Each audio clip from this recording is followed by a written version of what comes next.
All right. Welcome, everybody. Good evening. I call to order the regular meeting of the Grover Beach City Council meeting Monday, March 23rd, 2026. This meeting may also be viewed on cable channel 20 in Grover Beach and is available on live streaming on www.slow-span.org. Members of the public may provide public comment during the meeting by attending the meeting or calling 805-321-6639. The phone line is open now. Before we begin our meeting, I would like us all to share a moment of silence. One of our community members, John Weissong, has passed away. He was 92 years old. You might have remembered him calling in online, and I just want to read this because I think it's really true to what he was. He was very involved in our public process and proud that he was active and very involved till literally the very end, which is what we all hope for, a life well lived. So I just want to share a moment of silence and thank you to that community member for saying those words. So if you would join me, please.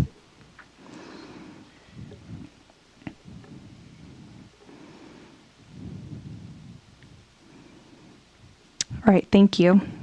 So tonight, our flag salute will be presented by Mila Silva, and she can come on up over here. Mila is 11 years old and in the 6th grade at Grover Beach Elementary School. Mila likes writing, reading, and spelling in school. She enjoys living on the Central Coast because of the weather. She loves standing on the beach and seeing the views of the ocean, cliffs, and mountains. In high school and college, Mila would like to study singing and music and some instruments such as piano and guitar. She is also interested in the performing arts and drama. Outside of school, her hobbies include singing, soccer, and beading. Mila is accompanied by her mom, Cheryl. And I just have to say really quick before we do the flag salute, I saw a video of Mila singing, and she has a phenomenal voice. So I hope you all get to experience that someday. So if you would join me in the flag salute.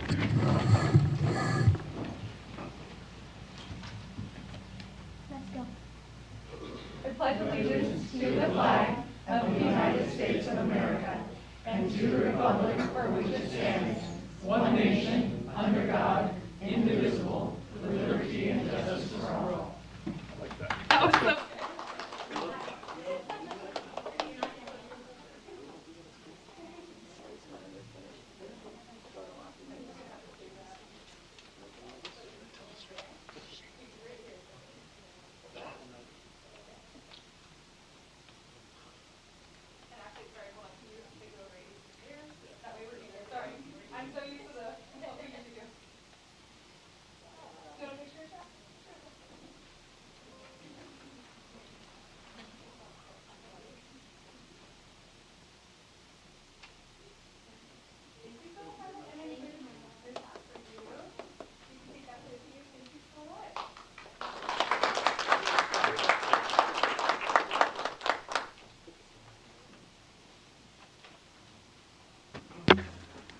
All right, thank you so much. I'll call on City Clerk Sims for the roll call, please.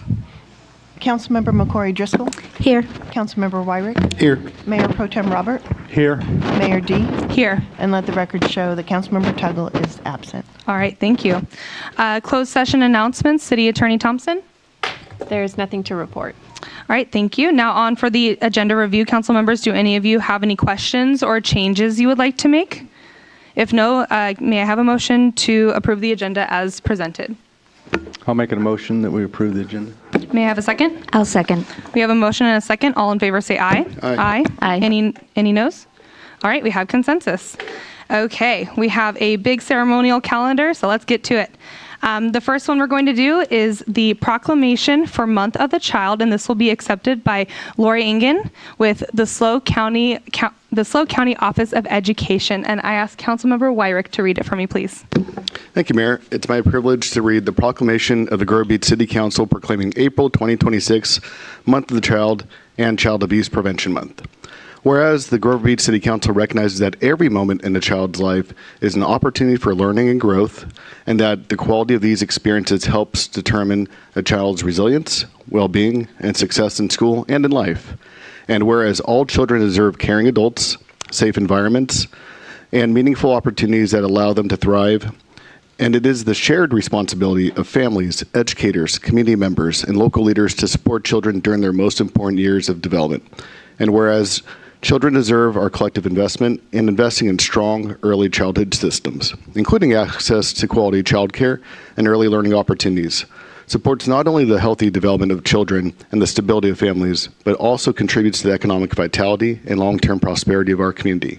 And whereas April, recognized as Month of the Child and Child Abuse Prevention Month, provides an opportunity to celebrate the wonder and promise of childhood while reaffirming our commitment to ensuring that every child has access to safe, nurturing environments at home, in childcare, at school, and throughout the community. And whereas the City of Grover Beach joins community partners, including the San Luis Obispo County Early Care and Education Planning Council, and working toward a future where all families can find and afford quality care for their children, and where early childhood professionals are valued for the central role they play in building strong foundations for children and families.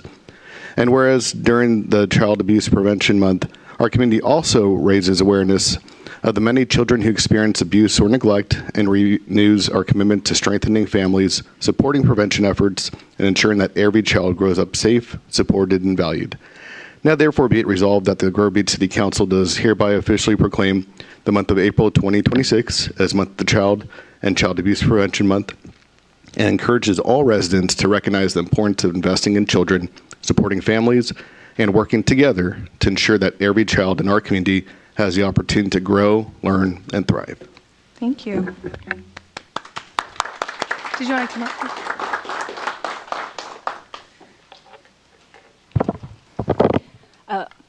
Madam Mayor and esteemed council members. My name is Lori, and this is my daughter Rhiannon, and we are representing the San Luis Obispo County Early Care and Education Planning Council. We, in partnership with families and the community, plan for and promote accessible services of the highest quality of the care of all local children and youth.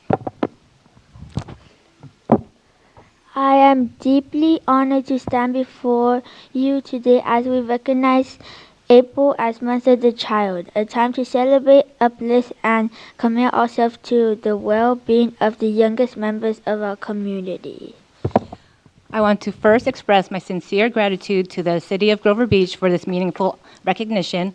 This proclamation is not just an acknowledgement of the work we do, but a call to action for all of us to ensure that every child has the opportunity to grow, thrive, and succeed.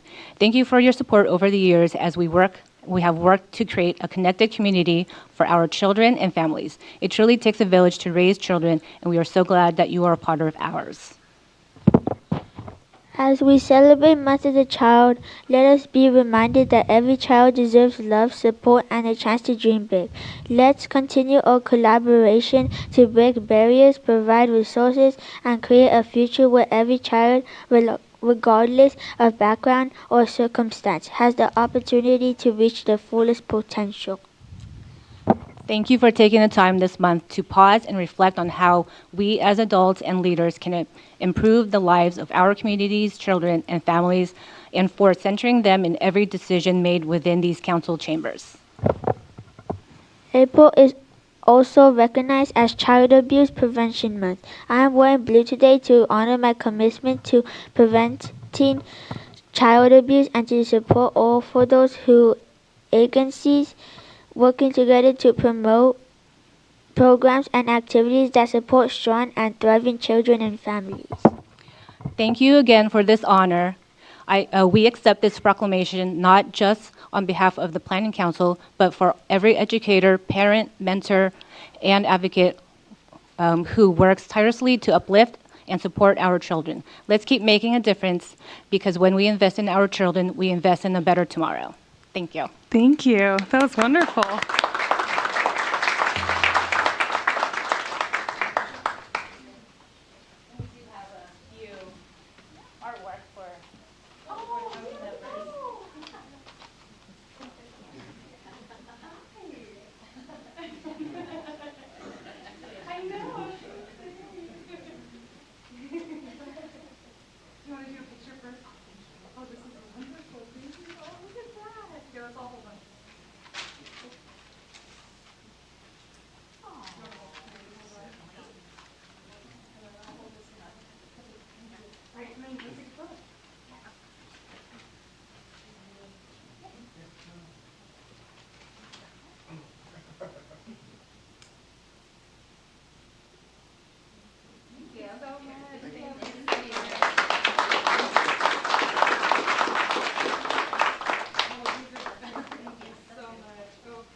well decorated. Thank you.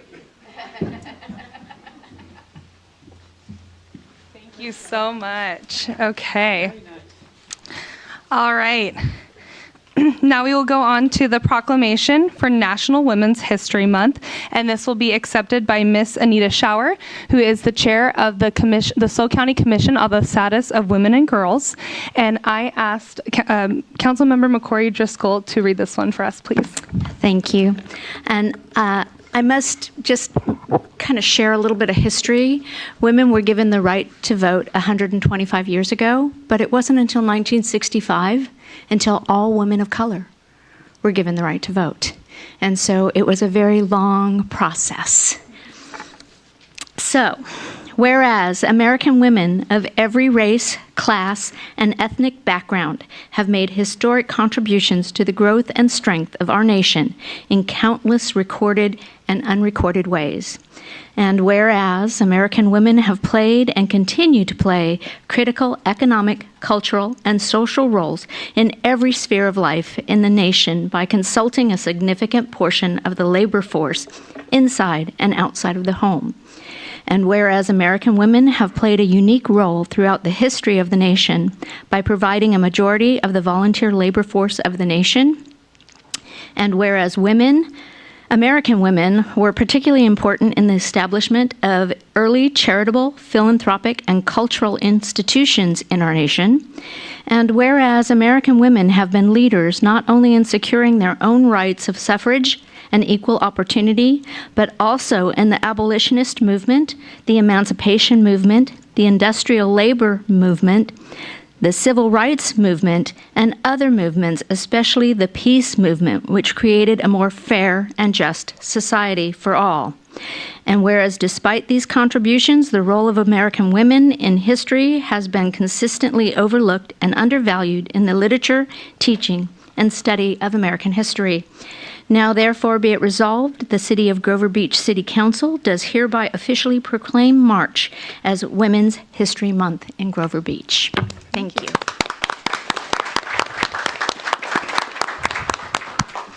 That was quite good. Good evening. I am Anita Schauer. I think this is on. And I'm the chairwoman of the San Luis Obispo County Commission on the Status of Women and Girls. The Commission on the Status is an official advisory body of the San Luis Obispo County Board of Supervisors. We were established in 1975. The Commission identifies issues of concern to women and girls. As of March of this year, we had 8 members on the Commission, each of us appointed by one of the Board of Supervisors. We have a website, a survey for your completion. If you go to the website, photos and links to what we do, who we are, how we were appointed, who appointed us, and how to find us. Our brochures and website are in Spanish and English. We are accepted wholeheartedly by the Board of Supervisors. Our commission meetings are the second Saturday of every month at the airport in the pilot's board meeting room, and we open, of course, the doors to everyone who wants to come in and see us. And other than that, we want you to know that we continue to always talk about women and what is important to them, and we will always rock and roll. All right. Thank you. Wonderful. Thank you.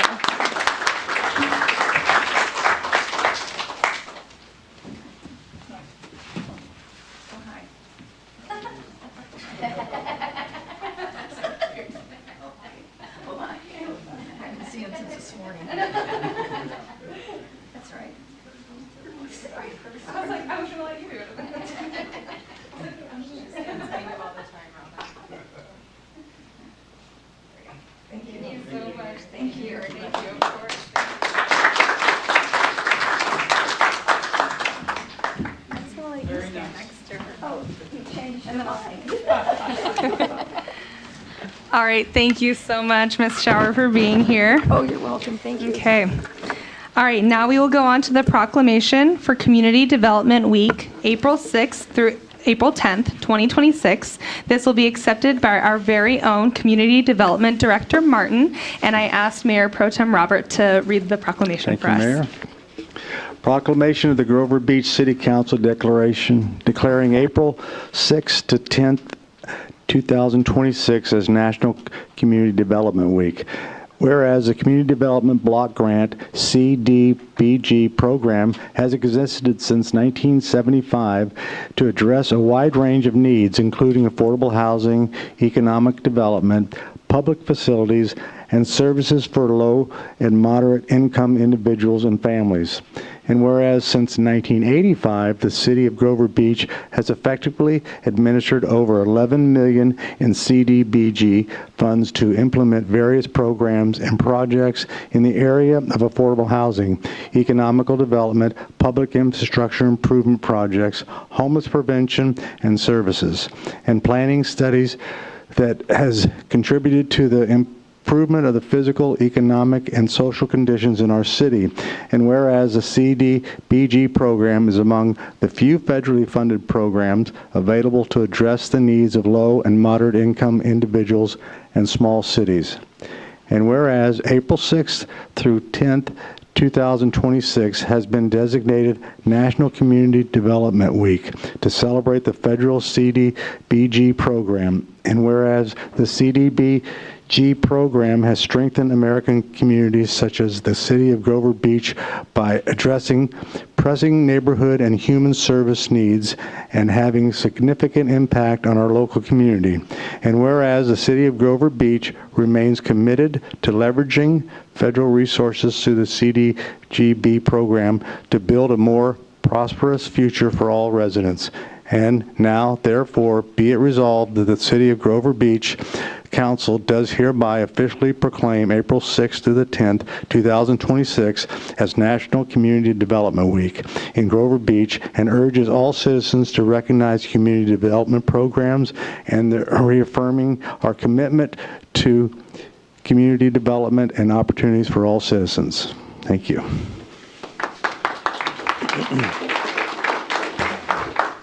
And then we have to take a picture. Oh. No. Talk and then we'll take the picture. Go ahead. Thank you, Megan Martin, Community Development Director. I just want to start out by applauding our former council that took on the leadership role to identify the opportunity to have the city be a non-entitlement community, which has made us eligible for so much of this funding. I also want to extend my gratitude to our very own Associate Planner, Janet Reese. She unfortunately couldn't be here this evening to accept on behalf of the proclamation. She puts in so much work and so many hours behind the scenes to make this happen, as well as our consultant, Mr. Paul Ashby, with Ashby and Adams Associates. So couldn't do it without your guidance every single notice of funding availability cycle that comes to us. So thank you to your council as well. And this is not to be confused with actual community development. It's specific to the block grant. So maybe we'll have another week some other time. Sounds good. Perfect. Thank you. All right, thank you.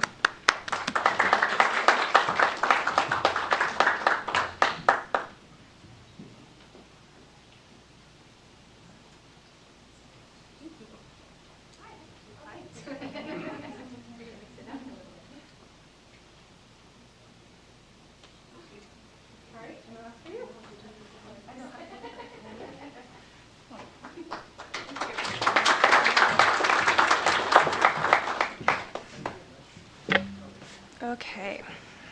All right. Thank you all so much. Last but certainly not least, we will have it's still a ceremonial calendar, Police Department 2025 Employee of the Year and Life Saving Awards recipients. This will be presented by Chief Monroe. Wow, there's a lot of you. Come on in. We bring a crowd. Madam Mayor, Council, thank you for having us. By the end of the night, you're going to be tired of hearing from me, I think, but this is just the beginning.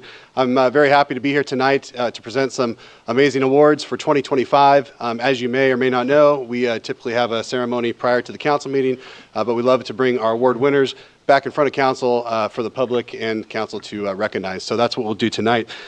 First, I'm going to start with a life-saving award. We have 5 folks receiving a life-saving award tonight, and the first one is Officer Akai Reyna, down here on the end. Akai has been with us from a few years and comes from the Central Valley.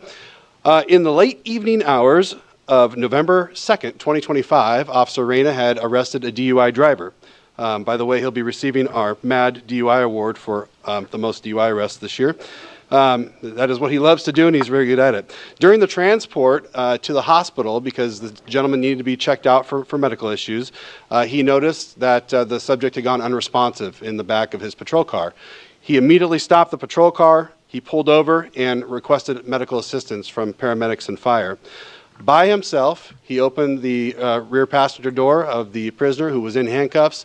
I've seen this body camera video, and it's a really, that's why he's winning the award. It's an amazing video. He pulls him out by himself, gets him to a position, checks pulse, checks breathing, confirms that he is in cardiac arrest, and begins performing CPR.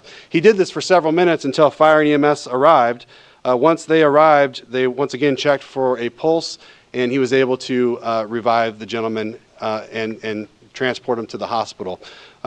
Shortly thereafter, he was released from the hospital. There were drugs in his system, which probably contributed to this issue. But nevertheless, without the heroic actions of Officer Reyna by himself performing CPR in the middle of Grover Beach in the middle of the night, this gentleman would not have lived. He would have not walked out of the hospital, and he lives to see another day, and hopefully he's doing better now.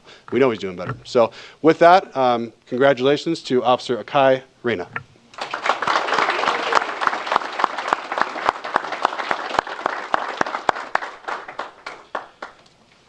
The next is a group of 4 officers who are winning the Life Saving Award, or I should say earning, not winning. On December 15th, 2025, not too long ago, officers arrested a person for a parole violation here in Grover Beach. They transported him in the back of a patrol car, like we always do, to the back of the station as they were completing paperwork. As we are supposed to do, we're supposed to keep a person in the area of the patrol car just in case anything goes wrong, and on today's or on that date, something did go very wrong. Commander Aceves, happened to be outside and heard some noise in the back of the patrol car, and she called her partners, Detective Ruiz, Senior Officer El Sayed, and CSO Gonzalez to help and check out the situation. When they opened the back of the patrol car, they noticed that the arrestee had slipped the handcuffs, had taken the seatbelt, wrapped it around his neck, and was actively trying to commit suicide in the back of the patrol vehicle. He was losing consciousness, and it was a true emergency.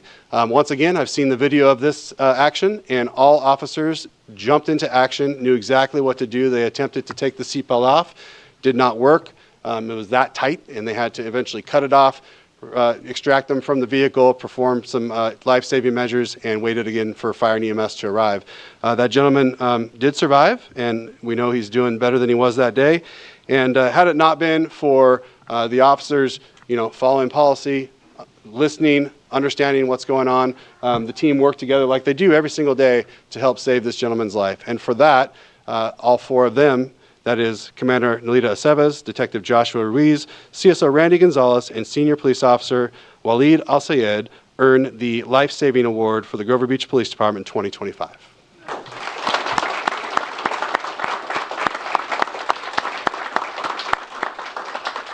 So as you can see, the actions of our officers saved lives and saved a lot of other headaches for the city down the line. So very, very thankful for that.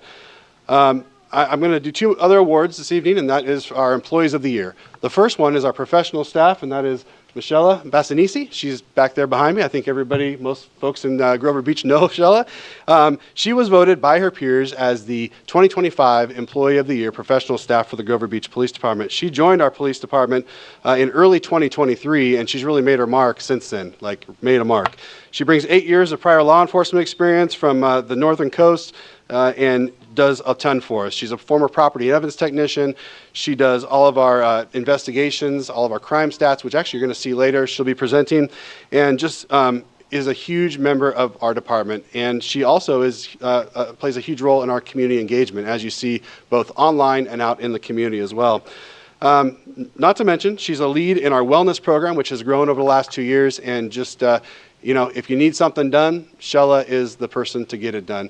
She's the epitome of customer service, and at the police department we always say work hard and be nice to people. That is Shella. She works hard. She's constantly nice to people. She's the light that lights up the police department. So with that, I would like to award and recognize Shella Bassanisi for the 2025 Employee of the Year with the Grover Beach Police Department.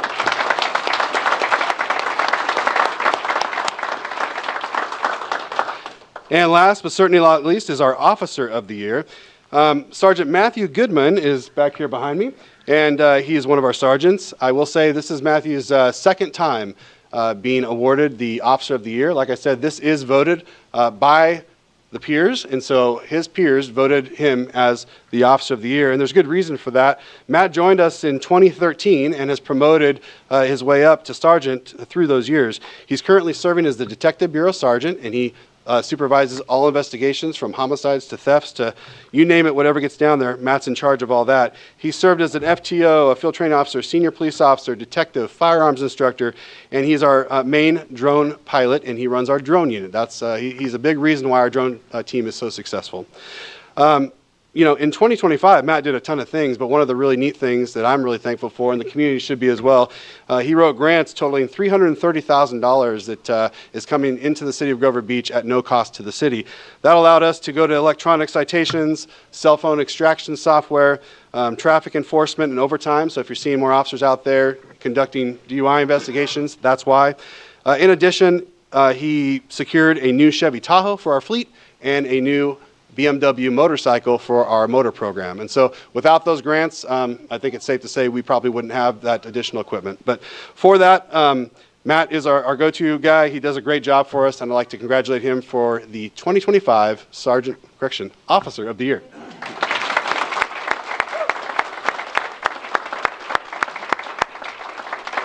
So with that, I just want to thank you. I want to thank the families and the friends that are here to support the officers. You'll hear more about the police department, what we did in 2025 here in just a few minutes, but would you be okay for a picture? Yes, absolutely. Excellent. Did you want to break it up between the two groups or all together? Which? We can just do it all Okay, together sounds if that good. works Let's for do you. it. Let's do it. Excellent.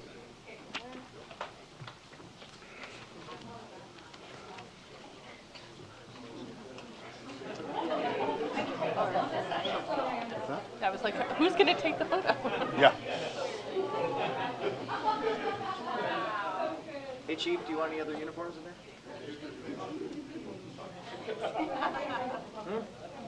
I was hoping to avoid that.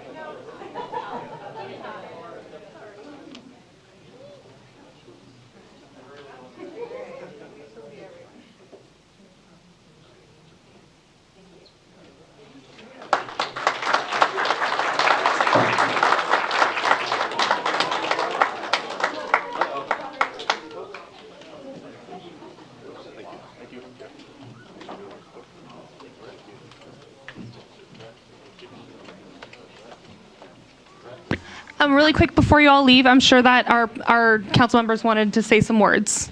Really quick before you leave, unless you want to leave, that's okay too. Goodbye. I know. I guess just a quick thank you. Yes, yes.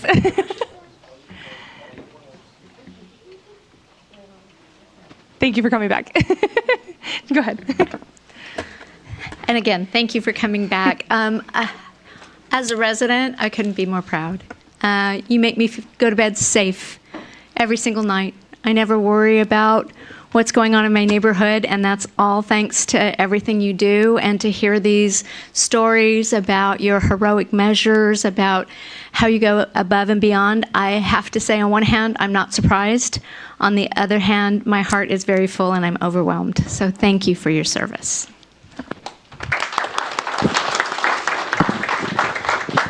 And though it's hard for me to be brief, I do know you all probably want to go and enjoy a celebration. But thank you all, too, for saving those lives, too. I mean, obviously, those people probably didn't understand that that was the situation you're going to be in. And you all were there. You're ready. You're trained. You made it happen. And they're alive today because of you all. And, yes, it's okay to brag about having it twice and stuff, too. Having both plaques for, I mean, yeah. Oh, what's fair is fair. and obviously and stuff, too. Yes, Michelle is... She does. I mean, I'm not sure how many people wouldn't know about all the stuff our police department does on a regular basis if it wasn't for her too. So you've done really great on sharing the story of what everyone's been doing here for so long. So it's always appreciated, you and the rest of your colleagues back there too, for all the work you do day in, day out that we've seen over the years too. So congratulations to you all.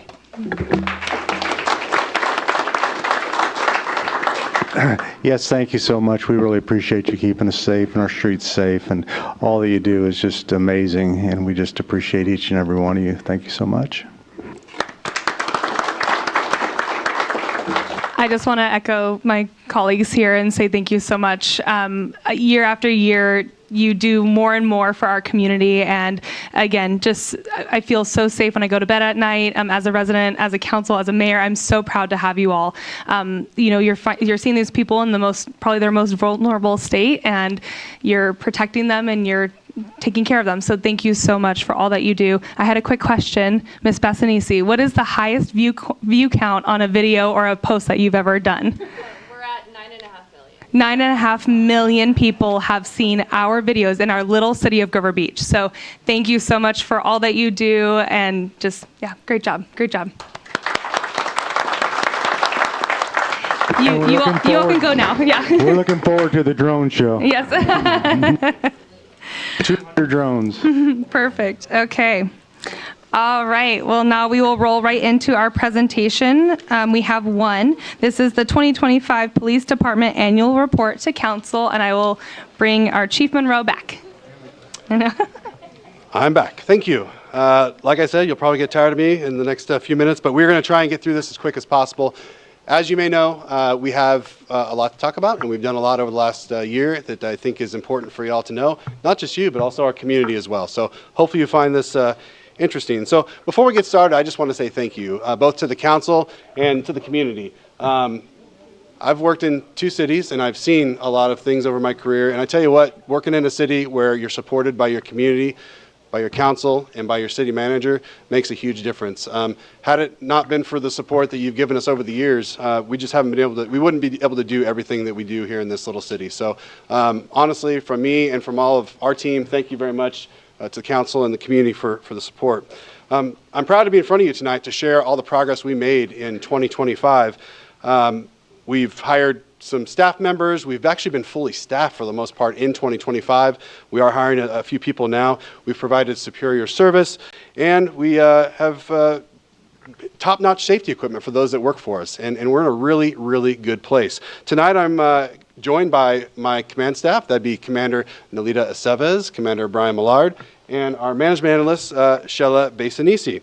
In just a few minutes, you're going to hear a recap of our very successful 2025.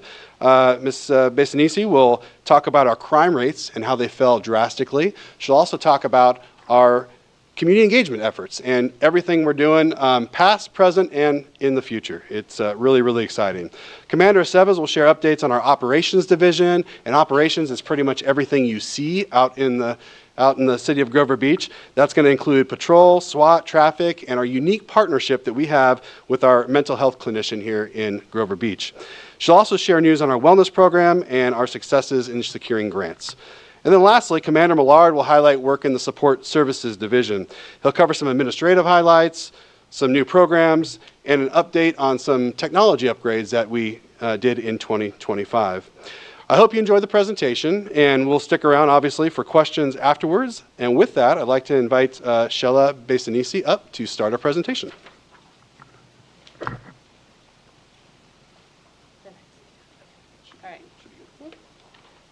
Good evening. Again, my name is Michella, and I am a management analyst for Grover Beach Police Department, and I'm here to talk to you about 2025. So it was a great year for us. We had a significant decrease for a second year in a row of our overall crimes. So when we talk about overall crime, we're referring to the numbers that we submit to the NIBRS, which is the National Incident-Based Reporting System that was opened up by the FBI. It replaced Unified Crime Reporting back, I think, in 2020. So that is taking into account 3 different categories. The first being crimes against person, the second is crimes against property, and the third is crimes against society, which are weapons charges and drug violations. So when we're talking about that overall crime of 23% down, in all 3 categories we have decreased and brought that crime rate down. So to go into it a little bit further, we're looking at burglary and theft. Chief was referring to our staffing numbers being great in 2025. And that's a direct correlation to active policing. When you're proactive and you're visible in the community, it is a great deterrent for crime. So that helps us, people who may be in the area thinking about checking that door handle, they see a police officer drive by, they may change their mind. Not always, but they may. So that is a great reflection of the work that our team is doing. the traffic stops are up and our accidents are down, and that's another thing that correlates together to show that we are being proactive in the area. We are trying to enforce traffic violations, and that has reduced our traffic accidents. So our felony arrests are up, and that's due to traffic stops as well. It might seem confusing that overall crime is down, but felony arrests are up. But those can be warrant arrests. So those may not be fresh charges. Those might be people in the community that we stop on a traffic stop or have contact with in the public that would result in a felony arrest. So that is a pretty awesome overview of what we've got. We talked about Officer Reyna and his MAT award. He loves getting those DUIs, so those are up as well, keeping our streets safe from drunk drivers. This is just an overglance, super quick for you guys to check out. The top is our calls for service. Those are citizen initiated, so those are when you call the police department. Our top is a citizen assist, and that's what we would just label. You call, you have a question, you need assistance, you need an officer, you're not really sure what you're dealing with. And then disturbance of the peace, and that's, could be a neighbor issue, it could be a barking dog, it could be loud music, it could be a wide gambit of things. And our proactivity, and again, relating back, that patrol check, those are our officers driving around the area, logging. That's our proactive side of our calls for service. And those are our officers driving around the city, being visible, logging addresses. They're checking on homes when people are on vacation. And then traffic stops are also significantly one of the top numbers there. We had 14,000 calls for service, 531 arrests, and then our regional assistants we're a small city. It's a collaborative effort sometimes with other agencies. They assist us, we assist them as well. So that includes Pismo, Oceana with the Sheriff's Office, and then Arroyo Grande, and sometimes Paso Robles if they need a fill, or Cal Poly PD, we've gone and helped them as well. So that is kind of an wide bird's eye view of our stats for the year. And then rolling into community engagement. So we had a big year for community engagement. We had multiple little events like Coffee with the Cop, Popsicles with Police, but we had some really big events. 3 of them were really of note. So we had our second annual Drone Pilot Academy, where we hosted 30 kids from the elementary schools in Grover Beach, and we actually had time flying drones with them, which was super cool and an awesome opportunity to engage. So that's that picture up there on the right. And then our Community Academy, it was previously Citizens Academy. We rebranded to Community Academy, and that was our first year after 10 plus years of hosting a Community Academy for 15 of our city individuals who wanted to come in and learn about the police department. Chief will talk more about Grover Beach Night Out, but that was a super incredible event that we did in August of last year, and it was a big push from everyone in the whole department, so that was a great team effort. We do Trunk or Treat, Popsicles with Police, and I believe the mayor was saying how we're not dealing with people on their best day. Our officers are in the field. It's not usually good that we have to go to your house if you're calling for us. These events really kind of refill that cup. They kind of bring us back to being able to be there as a community, as friends, and be there in support of our community and to build that bridge. So these events really pour into our cups and make us happy, and hopefully make our community happy too. And then in 2025, we had the purchase of the cart through a grant funds. Chief Monroe. He's still in my phone as commander, so that's my bad. Chief Monroe kind of came up with a slogan for it: no doors, no windows. So it's a cart we can drive around town where we are able to engage with our community. No doors, no windows. We just pull up and say hi. We've done several events where we go for Halloween. We got a bowl of candy and we drove around the city and just pulled over to adults and kids everywhere and said, "Hey, you want some candy?" And it brought out a lot of smiles and laughs from the public. And they had a great time. We had a great time. It was wonderful. And then at Christmas, we raised money. Our officers raised money out of their own funds and donations from their family members. And we sponsored 2 families for Christmas. We were able to purchase gifts for the kids that we wrapped and delivered. Actually, it was three families, yeah. 3 families, but we had money left over. So we went to the store and we bought a bunch of little toys and Play-Doh and Neatos and stuff. And we drove around, we called it the Kringle cart. And we drove around town and we handed out toys to kids at the parks. So another great opportunity to engage and connect with our community. So we love our community and we feel so honored to work in it. That's all.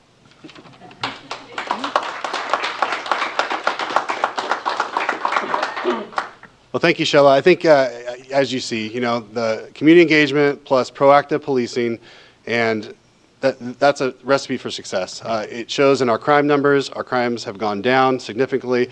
Just looking at thefts in general is just absolutely huge number. So I think we found the secret to our success in 2025, and Shella is a big part of that. So thank you, Shella. Next, I'd like to invite up Commander Nalita Aceves, who will talk about our operations division. And like I said, that's pretty much everything you see out in the field. Commander Aceves.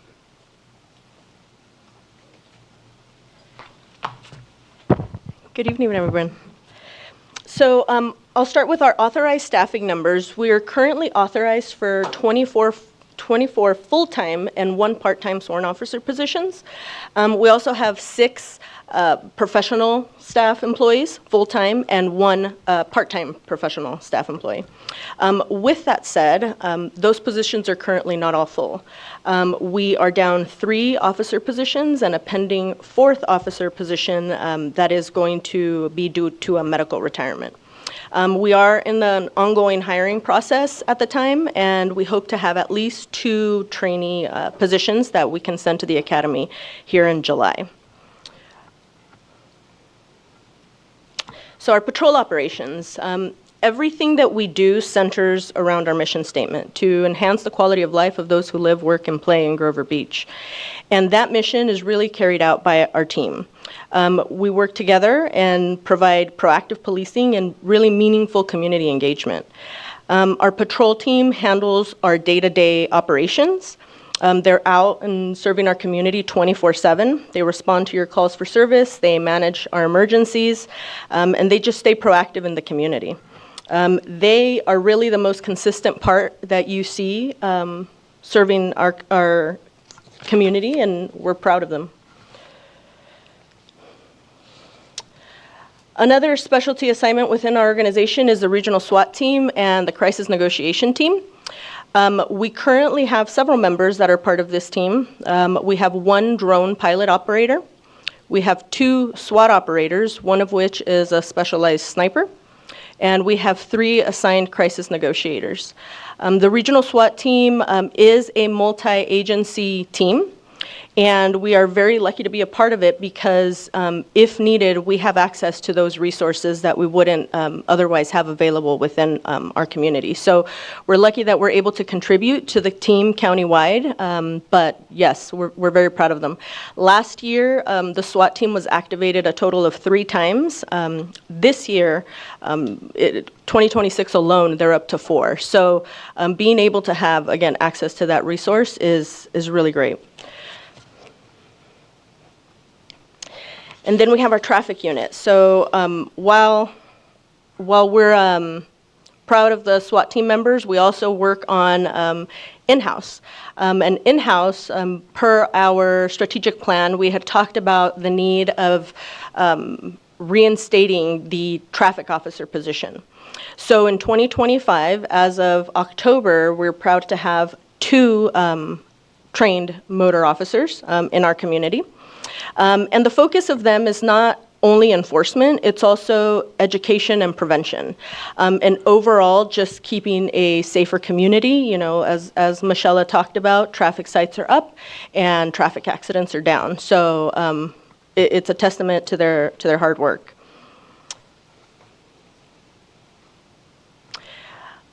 Another awesome program that we have is we have partnered up with the County Behavioral Health Community Action Team. What that means is they send out a licensed clinician once a week, and that clinician rides around a full day with an officer, and they respond to calls that are mental health related, people in crisis, people that need resources, what have you. And so as a team, they respond, they provide those resources proactively and reactively as well. And in 2025, our officer and CAT team member alone responded to 110 calls assisting our community members. And again, they'll follow up and they check and see if there's anything else that we can do to assist. And part of that, while the CAT team was active within the county already, we are the first agency in South County, the first police department to partner up with the CAT team. So we're very proud of that as well. And grants. Chief spoke about it a little bit with Sergeant Goodman. We did have the opportunity to receive $331,000 worth of grant funding. And that came from the Cannabis Tax Fund, from the Office of Traffic Safety, excuse me. And with that grant funding, we were able to do things like extra DUI saturation patrols, purchase equipment for electronic citations, that's the e-citations. That allows an officer to, out in the field, more efficiently write citations and, provide an electronic copy rather than handwritten copies, which also helps our records department on the back end in the processing of all of these citations. With that, we also had the ability to purchase software for a Celebrite cell phone extraction system, which means that one of our detectives who is trained in the use of the software is able to do cell phone extractions, in-house without us having to send them out to an outside facility. The grant funding, as Chief spoke about, also purchased the motorcycles that are now out in the field, and there was an additional purchase of the Patrol Tahoe that is currently in production. And our wellness program. So in 2024, we had a big push for officer wellness. In 2025, we built on that. So 2025, we partnered with the Counseling Team International to provide services and counseling to officers. Along with that, we get services like, if you can see little Xena, the therapy dog, she'll come and visit us every now and then. It's a great morale booster. TCTI, the Counseling Team International, they also provide wellness trainings and resources for officers should the need arise. We also, as part of our wellness program, make an attempt to purchase healthier snacks for officers. A lot of times they don't have the ability to get to the store, get to a healthy lunch, get to a healthy snack. It's a late night graveyard, and so we want to have healthy options, at least for if needed. On top of that, we do have an in-house chiropractor that comes to help officers. It is no secret that with all the gear that these guys and gals carry, it takes a toll on the body. I will say that the Counseling Team International Services, as well as the chiropractor, are covered by insurance through CJPIA. And then on top of that, we added to our peer support team. Previously, we had a peer support team of 3 members. We added 3 more members just to add extra resources and support in-house. And while we may not have everything available, at least we can seek the resources and the help that an officer or a family member may need. And with that, I'll turn it back over to Chief.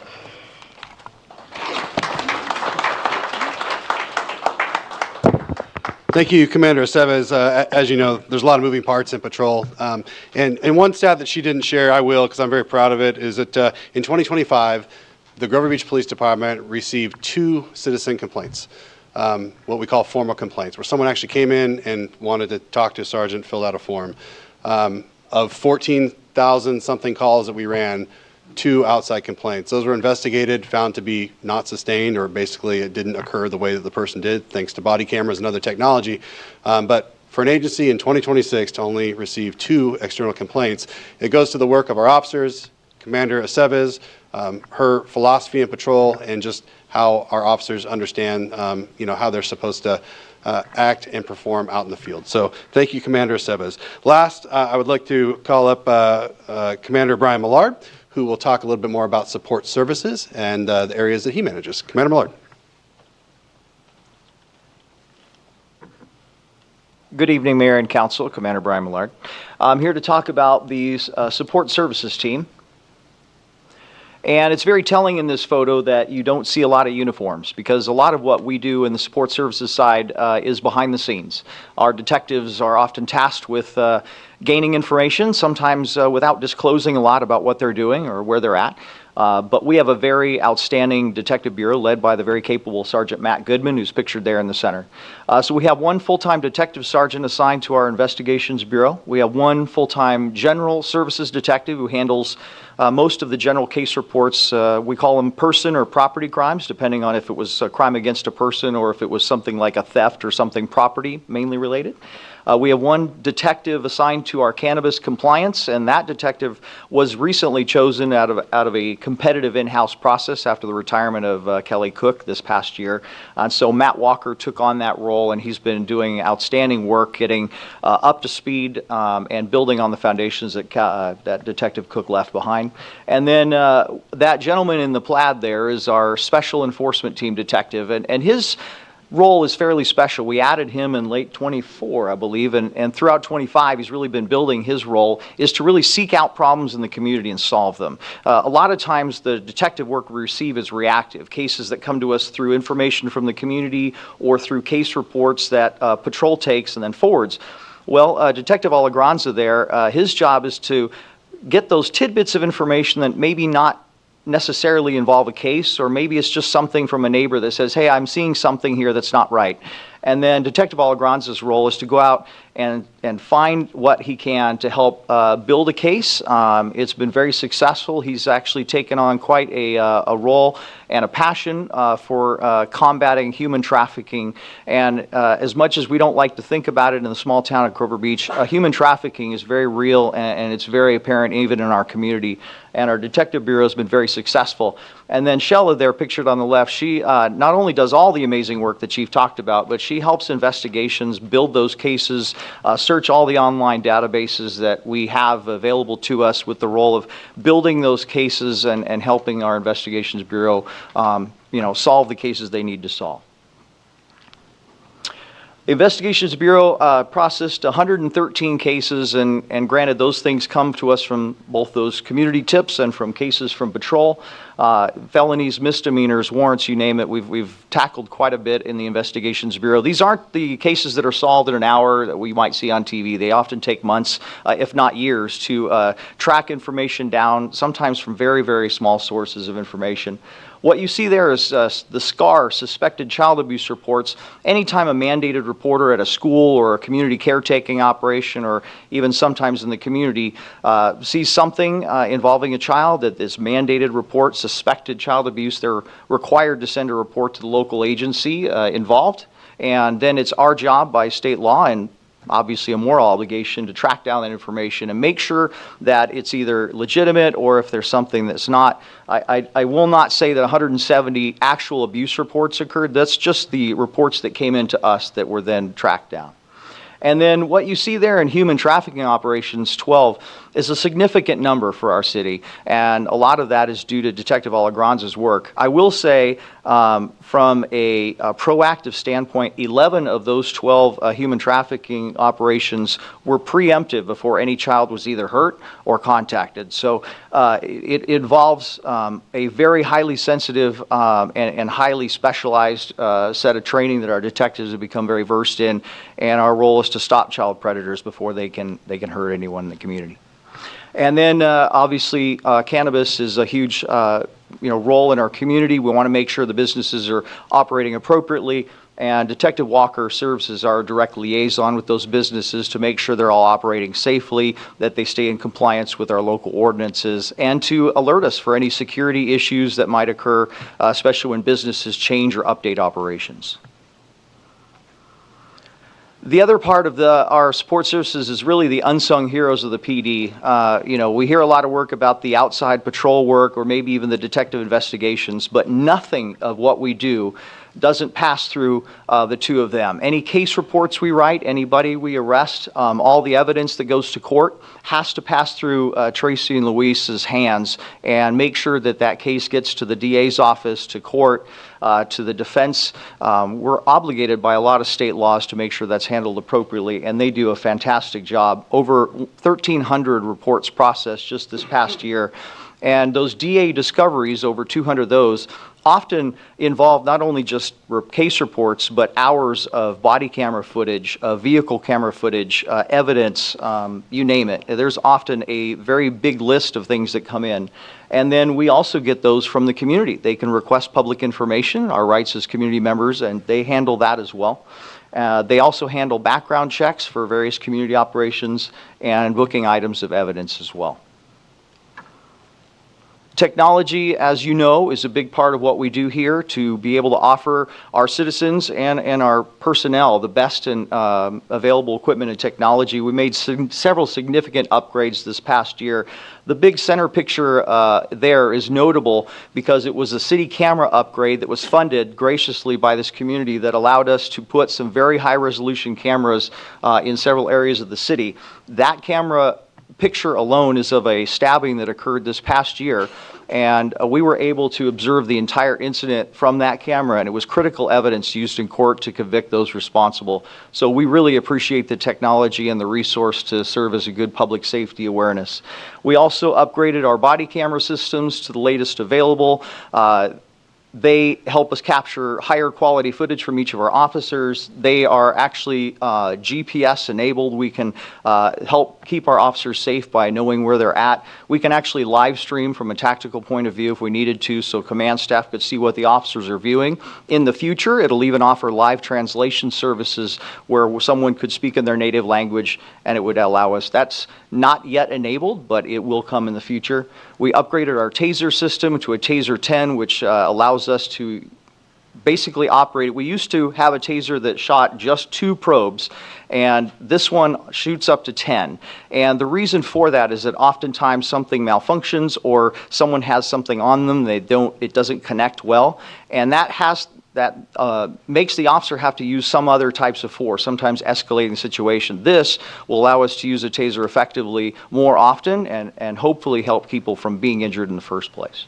And then the final piece of that is the VR training system we got as part of our technology upgrade, which allows us to train in-house, as you see, in this room if we needed to. Officers could put on the system and train in areas of de-escalation where they're confronting various situations that we wouldn't be able to replicate out in the field without taking significant risk, and this allows us to do it from a virtual reality standpoint.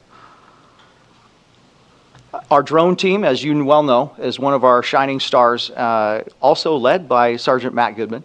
And we are still proudly the county's leader in UAS technology and UAS pilots. We have 10 fully licensed pilots with the FAA, and we have 15 drones as part of our fleet that are used for a variety of things. And it's not just the ones you see flying overhead doing just the observing of incidents. As you can see by the amount of missions, we use them for quite a bit.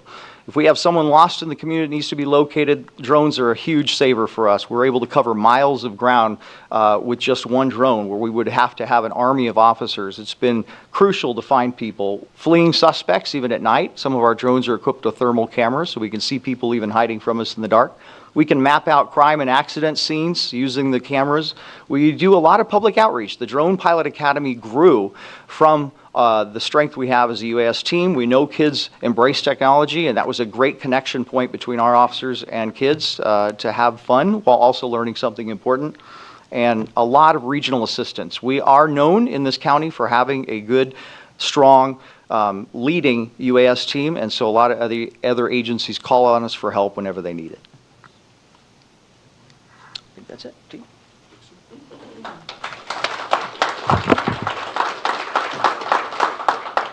Thank you, Commander Millard. I am going to blow through this really quick. We are excited about everything in 2025, but we're also excited about what's to come. And I just wanted to inform you really quick. We had a 3-year strategic plan that started in 2023. As you can see from all the green checks on the right side, we are well through it. There's a couple yellow and one red that's just not probably going to happen right now, but we are making very, very good progress and very happy about that. Grover Beach Night Out, I don't want to talk too much about it, but we're super excited this year, and we hope that all the community comes out. We have a wonderful program, 2 live bands, Molly Ringwald Project, Aaron and the Earthquakes, a 300 drone light show this year, and it's going to be bigger and better than 300, yes. Yes, we have a very generous donor in the Nichols Foundation that's helped us do that. And this is all supported and paid for by the Nichols Foundation. So extremely excited about what that's going to look like this year. Want to touch on this just really quick. We are going to be one of 10 agencies in the state of California of all police departments that are going first to be a California accredited police agency. This is the next step for our agency. We were kind of always wondering, hey, what's next? What are we going to do next? Well, this is it. We're going to have to meet over 200 professional standards. It is what law enforcement is supposed to be doing. It will be accredited and will be looked at by an outside agency, and it's going to be a lot of work. Commander Millard is going to lead that effort, and at the end, we should all be proud, the community as well, that Grover Beach PD is one of 10 agencies, or will be one of 10 agencies, that is fully accredited in the state of California. So really, really excited about that. And then lastly from me is just, I want to take a moment to just stress, I believe that we have all the ingredients for a wonderful police department. We've hired the right people, we've purchased the right equipment, we've had no problem retaining folks. We're in a really, really good spot. The one missing recipe, or the missing ingredient to the recipe, is facility. And I look at council, but I also asked our community to help work with your council members to find a solution to this issue. We're in a building that's over 40 years old. Our partners next door in Pismo are getting ready to open a very nice building.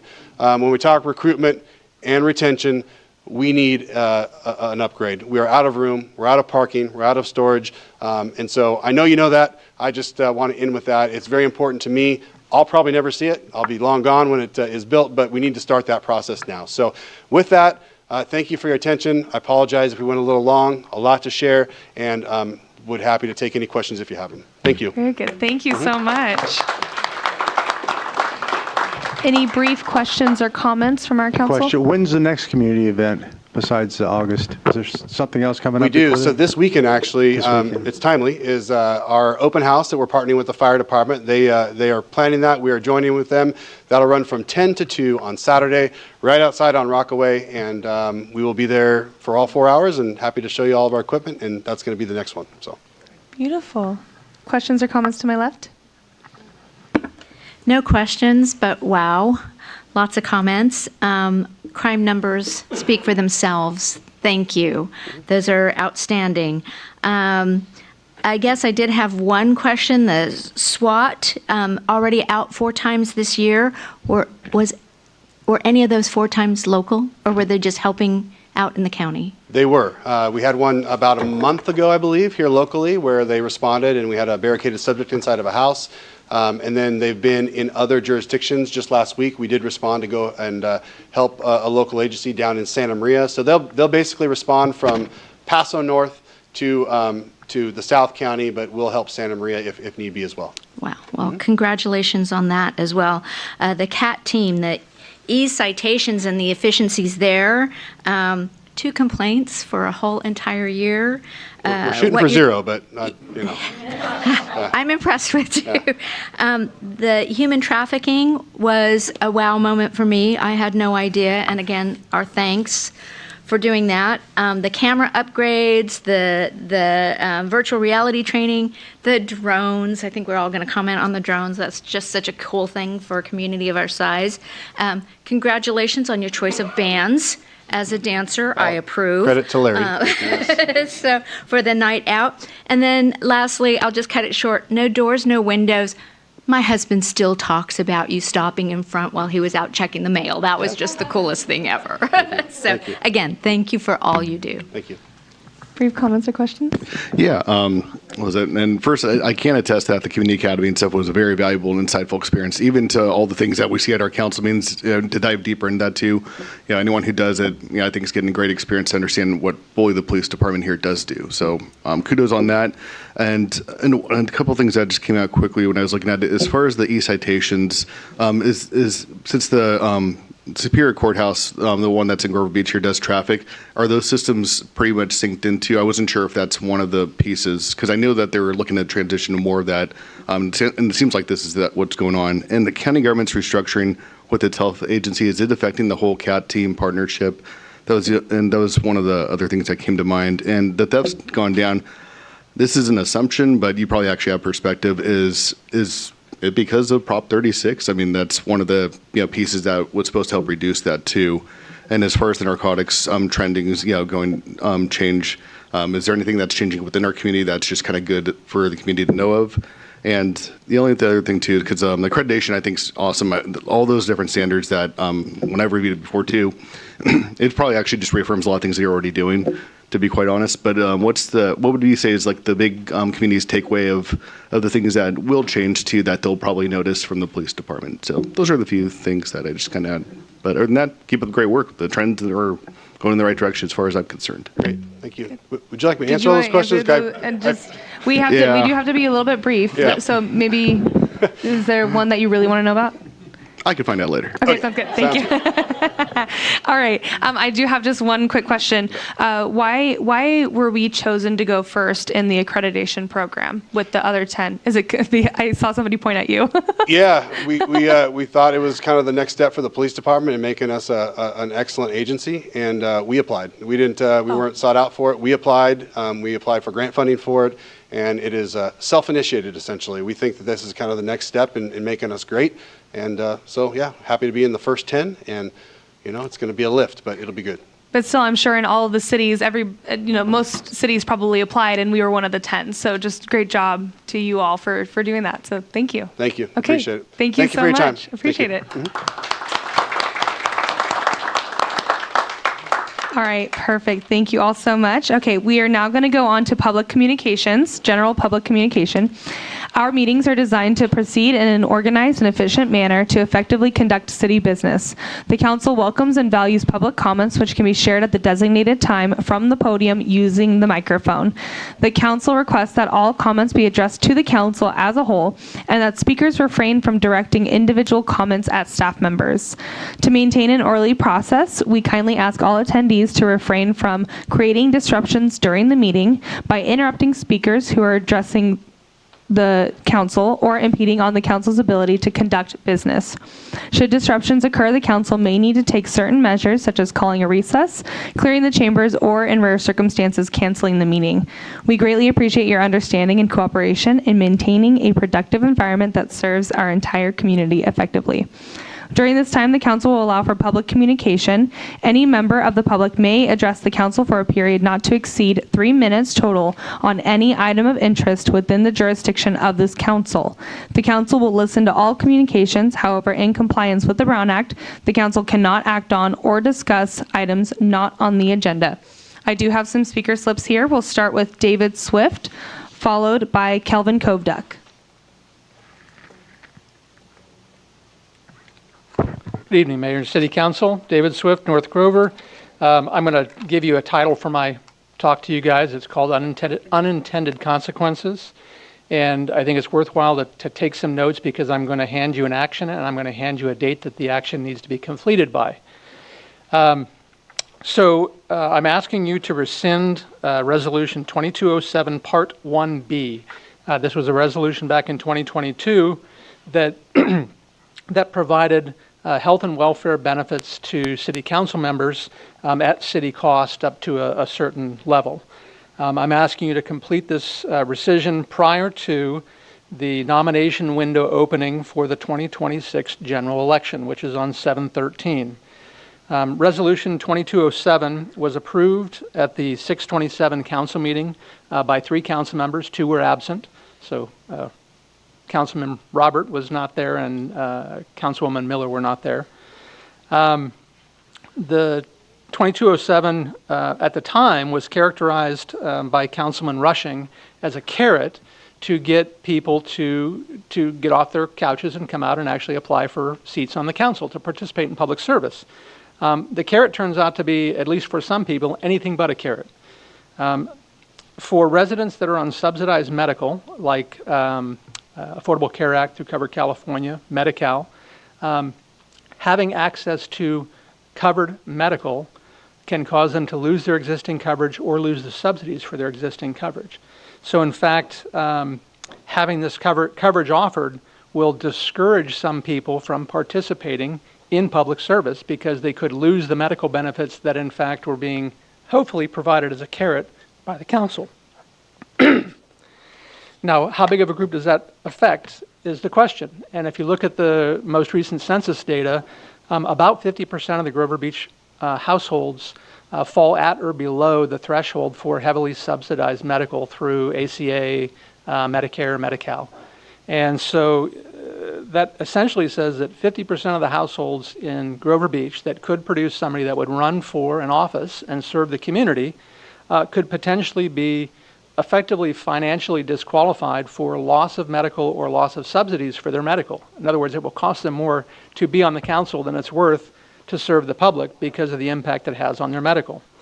Serving on the council is kind of a part-time community service job, and so one wouldn't expect it to be such a financial burden that people can't step out of the community and serve. And in fact, it's the poorest 50% that can't serve. And so I'm running out of time. I'm going to go back to the action. Don't let the supposed carrot preclude 50% of the population from serving. I actually fall in that 50%. Thank you for I your can't comments. serve. Yes, thank you for your comments. Kelvin Kovduck, followed by Lauren Westfall. Good evening. I'm going to get right to it. I am asking the City Council to direct staff for an application to explore a proposal that would designate specific streets in the coastal zone as scenic vistas and roads. Streets such as Brighton, Ramona, Newport, Saratoga, Atlantic City, Ocean View, all overlap into the coastal zone. These streets run perpendicular to Highway 1 and offer Grover Beach citizens and tourists alike unobstructed views of the dunes and the Pacific Ocean. Section 302.51 of the Coastal Act already says highly scenic views are protected in the coastal zone. So how do we make this happen? This process is accomplished by our City Council by amending the local coastal plan and then submitting the new LCP to the Coastal Commission. The Coastal Commission will then vote to approve the amended LCP. Section 302.51 of the Coastal Act says highly scenic views are protected near the coast. If the California Coastal Commission approves the amended LCP, our streets in the coastal zone will be classified as scenic thoroughfares. Future generations will enjoy the views from public roads forever. So again, I request that the City Council discuss this proposal in council communications tonight. I have brought this up a few times and it doesn't get brought up in council communications. So I'm asking for that to happen tonight. I'll stick around. I've still got a minute, so I want to have people reminded that there's a big meeting March 31st. It's a joint planning commission and City Council together, and a lot of things will be discussed, such as heights and amending the LCP. But this is something very specific, and I mean, I know things are going to be discussed in general terms on March 31st, but if this is addressed, then our views from at least in the coastal zone will be protected from builders who want to build amazingly tall structures on Front Street and other areas. So this has to be done sooner or later because time's running out. You know, eventually what's left will be facing the Planning Commission. So if we drag our feet, it's almost going to be too late. So again, March 31st, for people watching on television, I would recommend those citizens to come out to that meeting. Thank you. Thank you so much. Lauren Westfall, followed by Bruce Severance. Oh. Okay, since David's good with the clipper. This is Mr. Weiss' song. It's in Miss Anita Shower's Grover Beach book. I didn't know Mr. Weiss' song personally, but when I started my research in early 2024, and I was going through listening to his past videos, he first stood out when he basically was so upset with the city manager and the council member, and he stood here and said, "You're fired, you're fired, you're fired, you're fired, you're fired." That is my favorite video. I tried my hardest to find that video. His memory will always be with me, and his voice will always be heard by anyone who listens to the past city council. So in honor of Mr. Wysong, next picture. Park from Brighton. I have to go the other way. That's horrible. I pay tax here. I should be able to get out on Oak Park. I shouldn't be able to get run over. Up at the church up there, they ask for crosswalk, bus stop. It's not there. You get a raise and pay for what? What do you got that raise for? You go in one ear and out the other ear? Remember last year, you told me 16th Street North would be taken care of and paved. Well, tonight it's not. Thank you, John. But as I came down 4th Street, you're over there taking care of those streets. It's dysfunctional people doing business here in town. Don't make me take and do without water and let the weeds grow. See. He also accused City Council of turning his water off in Thanksgiving and killing his avocado trees. So anyone who is interested in planting an avocado tree, please put a placard in memory of Mr. Wysong. Thank you. That's beautiful comments. Thank you. All right, we have Bruce Severance, followed by Jorge Aguilar. Thank you for the opportunity to speak. I'm a contractor, product designer, energy analyst. I've worked as a researcher on climate mitigation strategies that plug into the California Energy Code with the California Energy Commission for clean energy tech companies. So I've got quite a bit of history around water conservation and energy conservation. And this evening I learned I also own an apartment building down the street.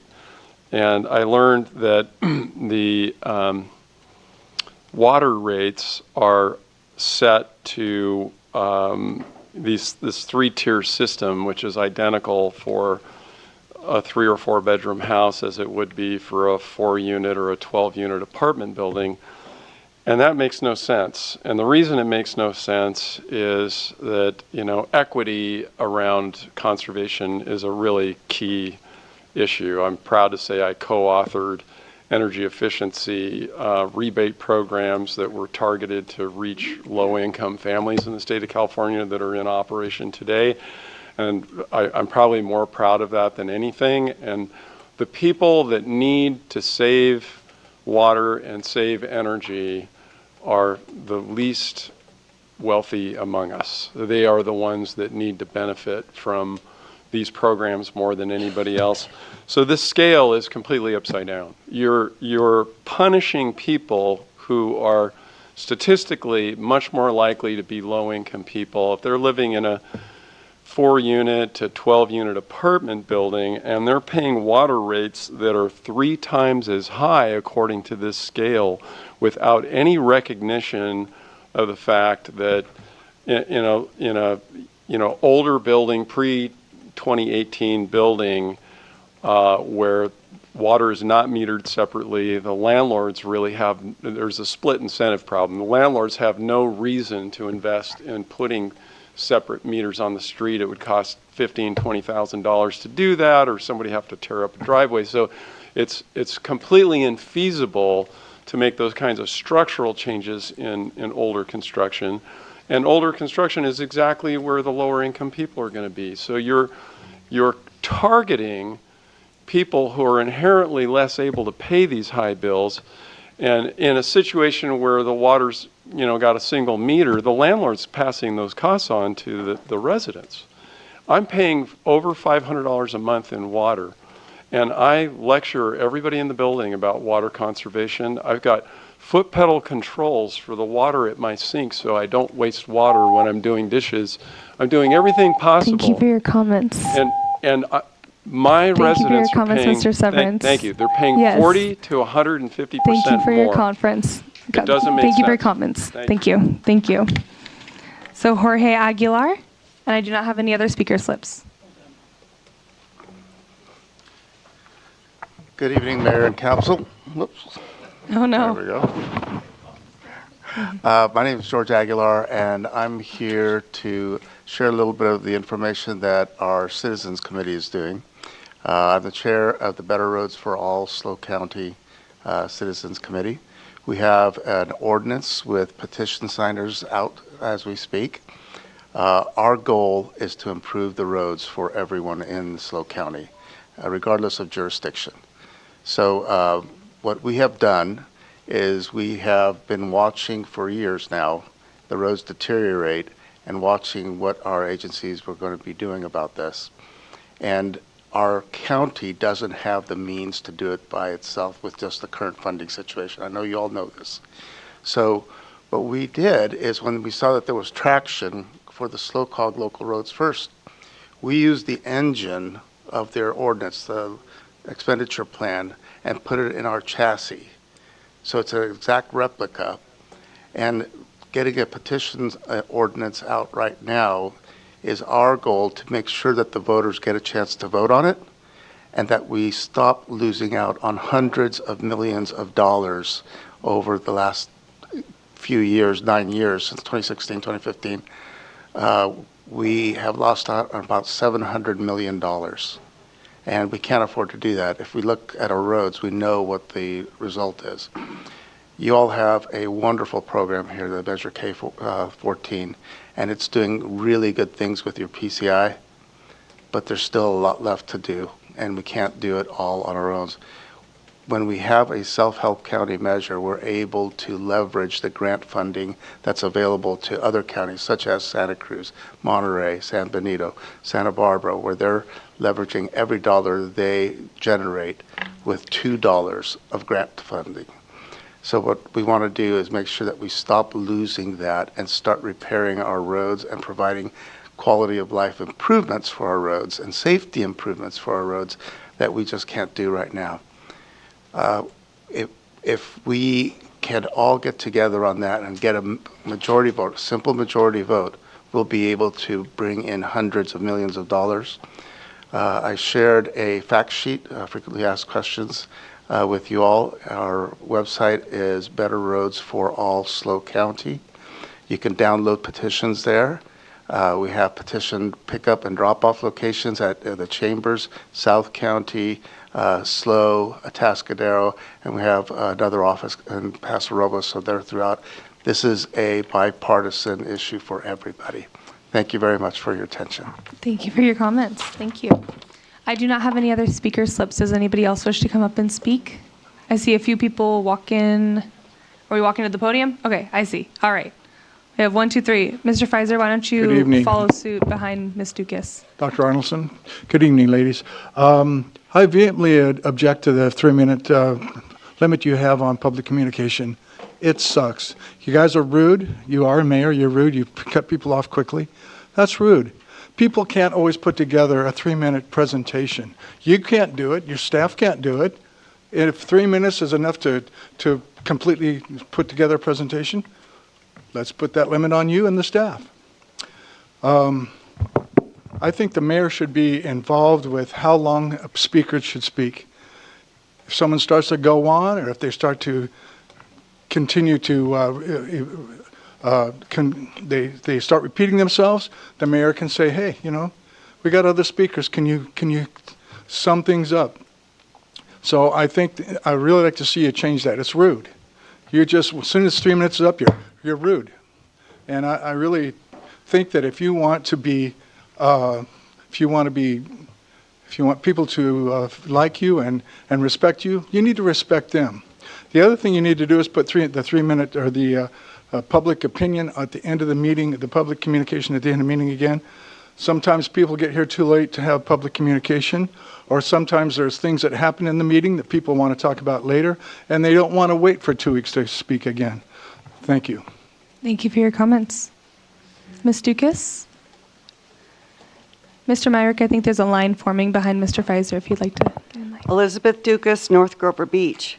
Having been out and about talking with the citizens of Grover Beach while circulating the No New Tall Buildings petition, talking with your constituents, it is very alarming to many what has happened and is happening as far as the distorted city planning in our commercial serving zones by changing them basically to high-end, poor quality housing and very expensive housing as it is.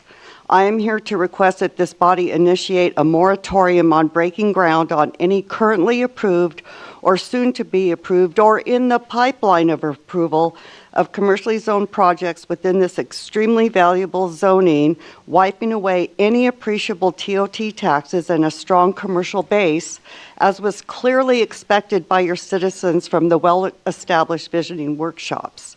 And housing in our any housing in our commercial zones in whatever form, and based on the fact that these approvals are in jeopardy by misstated facts, misleading and patently false information, such as the RENA numbers and the population decline as opposed to a population increase, all with the claims of we have to do this or else.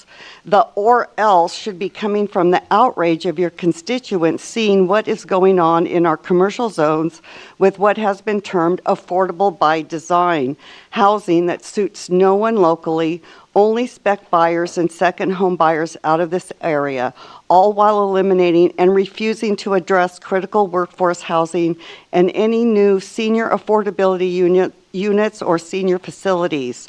Many of your constituents are disturbed by the lack of actual communications with their representatives, as in the 2018 Bethel Baptist Church debacle, wherein then City Council member Jeff Lee went behind the community's back and signed an agreement for a massive homeless facility before listening or before any appreciable outreach to this community, wasting yet again hundreds upon thousands of taxpayer dollars, another Bronson abject failure.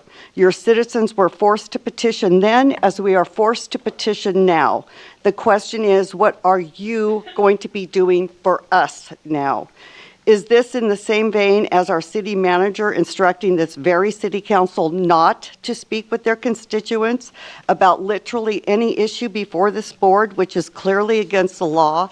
If you are not talking with us, then who are you talking with that states all these heights are good and all is going according to plans?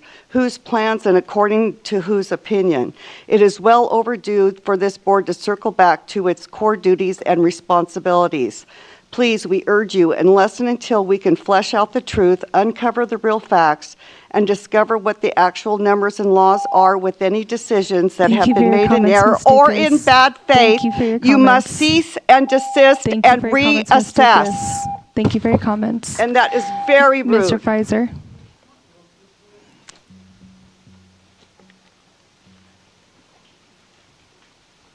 Hi, Randy Pfizer, 340 Front Street. I apologize, I've missed a few meetings because of grandkids, things to do my wife said was more important. I think that's okay. And it was close. But anyway, thinking of the grandkids, it leads me to a thing that happens in our house on Front Street, where the grandkids, when they come and visit, they have their room in the back, guest room, and when the train comes by at 6:30 every morning, they come running out of their room into our room and look out our big glass window facing the train tracks and yell, "Train, train, train," the whole time. And I just thought about that tonight when I was looking out the window and enjoying the sunset, and I'm going, oh, we won't be able to do that if these buildings get built. And that's all I have to say. Thank you. Thank you for your comments, Mr. Pfizer. Mr. Myrick? You guys miss me? No. Yeah. When someone applies for an ADU permit, the city fails to inform them that the double meter sewer and pass-through. The additional charge they don't find out until after they've already got the permit. That's one thing that you need to change. Another thing, on Calvin Street, there's a sign put up there, "No trucks go through." So on both sides, when you come on 4th and Griffin, my street, so all the trucks are on Griffin who put the sign up? How can you direct them on we're a private street? That's what that dude said, Matt, that I have a private street. So how can you by law direct semi trucks to go on my street? I mean, that wasn't always there. The signs are fairly new. And so we're an industrial area. They have to use all the streets right there. And 4th Street, you know, I was checking into that, and the Oceano side of 4th Street is completely drivable. Why isn't 4th Street open? The reason it's not open is because we haven't maintained our portion. I've been here my whole life. 4th Street's always been open. Now it looks like it's sand dunes out there. It just keeps getting worse. Why isn't it open? Because it's directing traffic over my way, and then 13th Street, you kind of go out at your own risk to get out there on Highway 1. 4th Street was perfect. Ever since this guy took it over, things just keep getting, South Street, it's like we're discriminated against. I mean, people don't even want to go down there anymore. And I don't know, you know, he's doing a bad job, get rid of him. Get another manager that cares about the city. You guys say yes to everything he does like you're afraid or something. You have to know, we can't be the only ones knowing something weird going on here. And the building across the street from 7-Eleven is leaning. And now the girders are rusted. And that's not good. And I told you about that building. And if you look at, I put a level on it. It's leaning because they dug that big hole in the road. And then the roads are getting dug up again, and my road hasn't even been touched to be redone. So other than that, the police department had a good speech today. You look really comfortable over there, the lady on the right. You really do. You look comfortable, like you have a recliner. All right, thanks. Okay, thank you so much, Mr. Meyer. Does anybody else wish to come up and speak during our general public comment? Seeing nobody come forward, is there anybody on the line? All right, well then I will close general public comment. And before we move on with the rest of the agenda, we are going to take a 5-minute break, please. Thank you so much.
So much.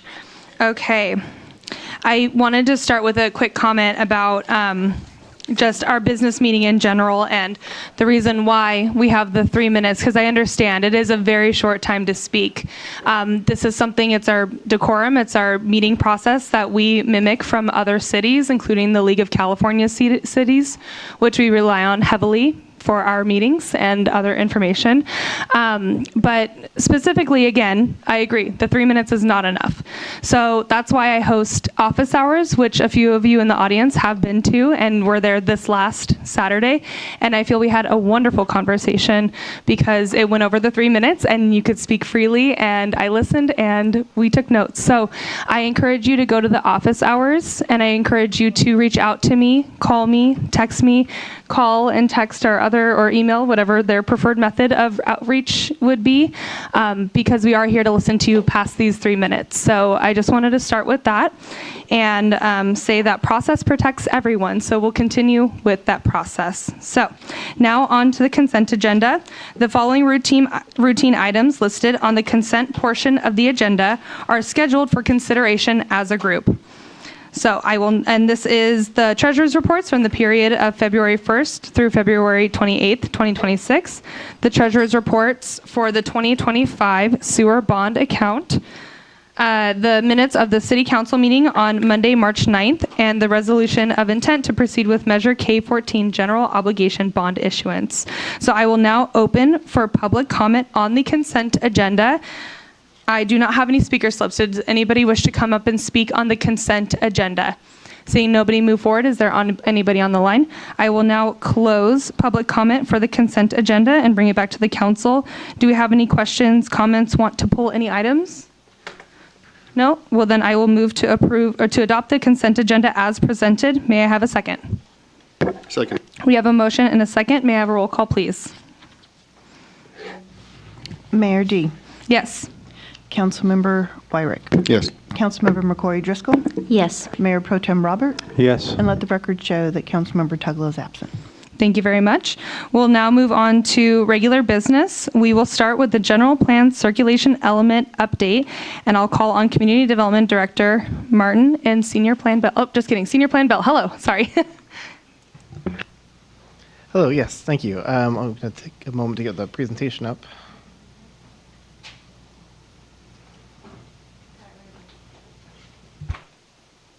Is my back not working? Okay. All right, we're just going to take a moment to get the presentation up. Here we go. All right, good evening, Mayor and council members. Tonight we will provide a short overview of the progress made so far on the circulation element updates and request direction on key policy priorities moving forward into the next phase of the project. As a reminder, the purpose of the circulation element is to guide the growth and expansion of the transportation and circulation facilities within the city, ensuring that the system evolves into, oh, thank you for that mic. Let's see, ensuring that the system evolves in tandem with anticipated land use changes and community growth over the next 20 years. The circulation element evaluates travel across the community for all users, including cars, pedestrians, bikes, transit, and trails. It is informed by current travel patterns, technical analysis, and community input, and is intended to address both existing conditions and future needs. To guide the update, of the circulation element, staff has developed a goal-oriented approach that ensures both technical consistency and policy alignment. The strategy is intended to provide a clear framework for evaluating the city's existing network, forecasting future needs, and identifying improvements that support safe, efficient, and sustainable improvements. The key objectives on the screen have been identified to structure the scope of work and guide the decision-making process throughout the project. A little bit of background on the project. In June of 2023, the City Council received a presentation requesting policy direction on the circulation element and an authorization of an RFP to seek consultants to assist on the work effort. In August of 2023, the city received responses on the RFP. However, they exceeded the original budget. During the summer of 2024, staff identified a revised strategy to reduce the costs and reissue a revised RFP. And in the fall of 2024, the city entered into a contract with Cal Poly and our transportation consultant LLG to initiate the first phase of the project. In March of 2025, Cal Poly completed an existing conditions study, which was used as a resource to help inform the traffic analysis. In May of 2025, staff provided council with an update on the project and shared a summary of Phase 1 public outreach efforts. Following the completion of the West Grand Avenue improvements in summer of 2025, the consultant team conducted traffic counts at key locations throughout the city to capture current conditions. Earlier this month, the consultant team finalized the technical studies, and they are here this evening to present their findings and answer any questions. The existing conditions report was prepared as an academic document by Cal Poly students. While the data collection provided useful information for the traffic study, any findings or recommendations in the report are not intended to guide or influence the circulation element update. Policy recommendations will come from ongoing public outreach in the next phase of the project. Oops. There we go. The maps on the screen provide a snapshot of the current conditions. On the left, we have the pedestrian network map that shows where sidewalks are complete and where gaps remain throughout the city. The bicycle infrastructure map on the right shows that most bicycle routes provide Class 2 facilities, with a few segments it's still classified as Class 3. And the map in the center highlights the locations where community members have identified safety concerns through public outreach.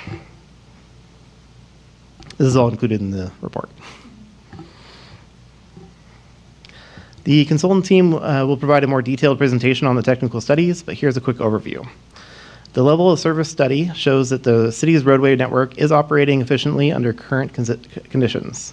Looking ahead at general plan build-out, the network is projected to continue functioning efficiently, with no major capacity improvements required. The keyword is required.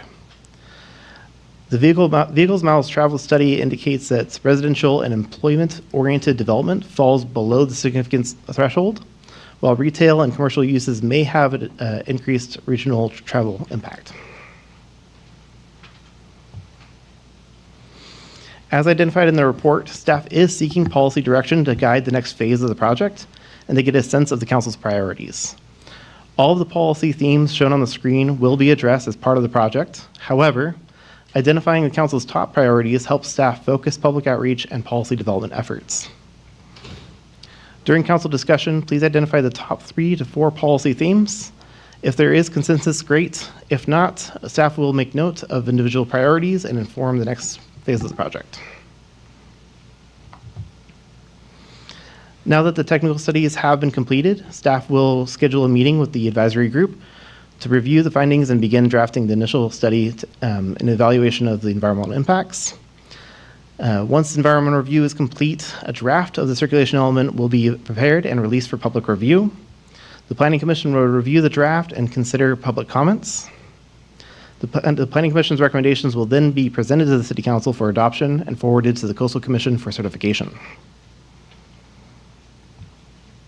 I will introduce our consultant team. Angela Besa is here to present her findings on the studies.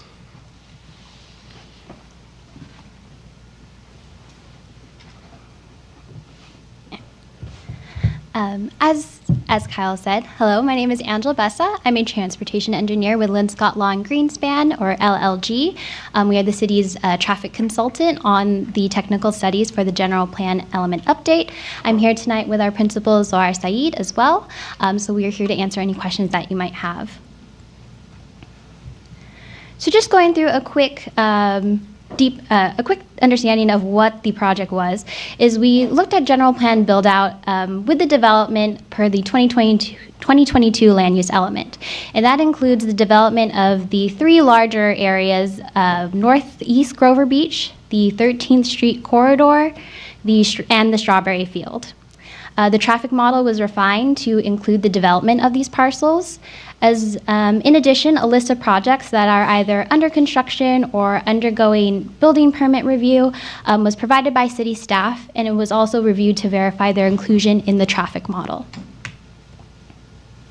So starting with the vehicle miles traveled, or VMT analysis, following the County of San Luis Obispo VMT thresholds, and utilizing the San Luis Obispo Council of Governments Regional Travel Demand Model, or SLOCOG RTDM, you can see here that the proposed residential projects, the cumulative citywide VMT per capita is about 21.6% less than the threshold. The proposed citywide VMT per employee for work projects is 0.98% less than the threshold. And then the proposed project will have a significant impact for retail and other projects and will need to be reduced by 19.59% to meet the baseline citywide boundary VMT. So based on this, the proposed circulation element update will have a significant and unavoidable transportation impact under CEQA. And it is recommended that applicants in the future minimize VMT impacts as much as possible by implementing all feasible mitigation measures once the details of individual projects come forward. Here's a brief look at the study area that we reviewed for the level of service analysis. The study area was coordinated on and approved by city staff. And that is a list of our 15 key study intersections and our 10 roadway segments. So we conducted an operations analysis for this study area, and as mentioned, counts were taken back in September 25. And again, we did a level service analysis for the existing and general plan build-out conditions. Under general plan build-out conditions that reflect the full development of the 2022 land use element, you can see here in red, there are 3 intersections that are forecast to operate at unacceptable levels of service, and that's based off of the City of Grover Beach's policy of a level service a C as considered acceptable. So you can see there we have North 4th Street at Atlantic City Avenue, North Oak Park Boulevard at Atlantic City Avenue, as well as North Oak Park Boulevard at Grand Avenue. And at those first 2 intersections up top, number 1 and number 3, traffic signal warrants were reviewed for the intersections. Those are currently unsignalized, but warrants were not met. And then as shown in this figure, all 10 roadway segments are forecast to continue to operate at acceptable service levels under general plan build-out conditions. And in addition, as requested by city staff, an all-way stop warrant analysis was conducted at the 3 intersections listed here. And these 3 intersections are currently 2-way stop controlled.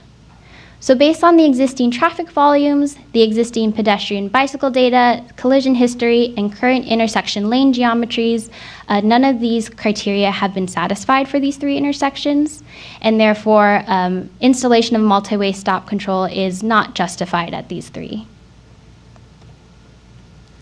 And so based on these analysis, the intersection of Oak Park Boulevard at Grand Avenue was given a recommendation to modify the existing traffic signal to provide northbound and southbound right turn overlap phasing. And as there are no deficiencies for roadway segments, no traffic improvements are required. And again, thank you for having us here tonight. Like I mentioned, we're here to answer any of your technical questions. Thank you so much for the presentation. I do have a couple of questions. This might be more for Senior Planner Bill. So who is on our technical advisory group? You mentioned our technical advisory group. Who is that? Yes, there's quite a few agencies represented in that group. We have the City of Pismo Beach, Arroyo Grande, SLOCOG, RTA, the county public works departments, the county's emergency services departments, state parks, RTA, Union Pacific Railroad, Caltrans, and probably 4 or 5 others. Wow, that's amazing. Okay, wow, lots of input and lots of knowledge there. Okay, thank you so much. The other thing is, in our staff report, phase 2 of outreach, it talked about studies and workshops and various things like that. So what is your target, and how will that survey be distributed to folks, or the workshops and information that way? Absolutely. I'm definitely open to feedback in this area. Our last survey we announced through our public media platforms as well as posting on our website. We kept it open for, I think, 5 months and received about 74 responses. It was more of a technical survey for the actual existing conditions. This one might be a little bit more fun, given that it's about policy and about the future improvements of our community. So we're hoping to get more engagement, and I'm open to any feedback about how to get that word out on that survey once it's released. Perfect. Okay, thank you so much. And how long will the survey be out for? The goal would be to at least have it out for 2 months. However, depending on how many responses we get, we may increase that length. Wonderful. Okay. I like that you also said fun. It's more fun to do this survey. So thank you for that. Okay, those are my questions. I'll have some questions to my left. You have any questions? I just have one. The VMT, when you talked about retail and the reduction by 19%, can you expand on that, what you mean?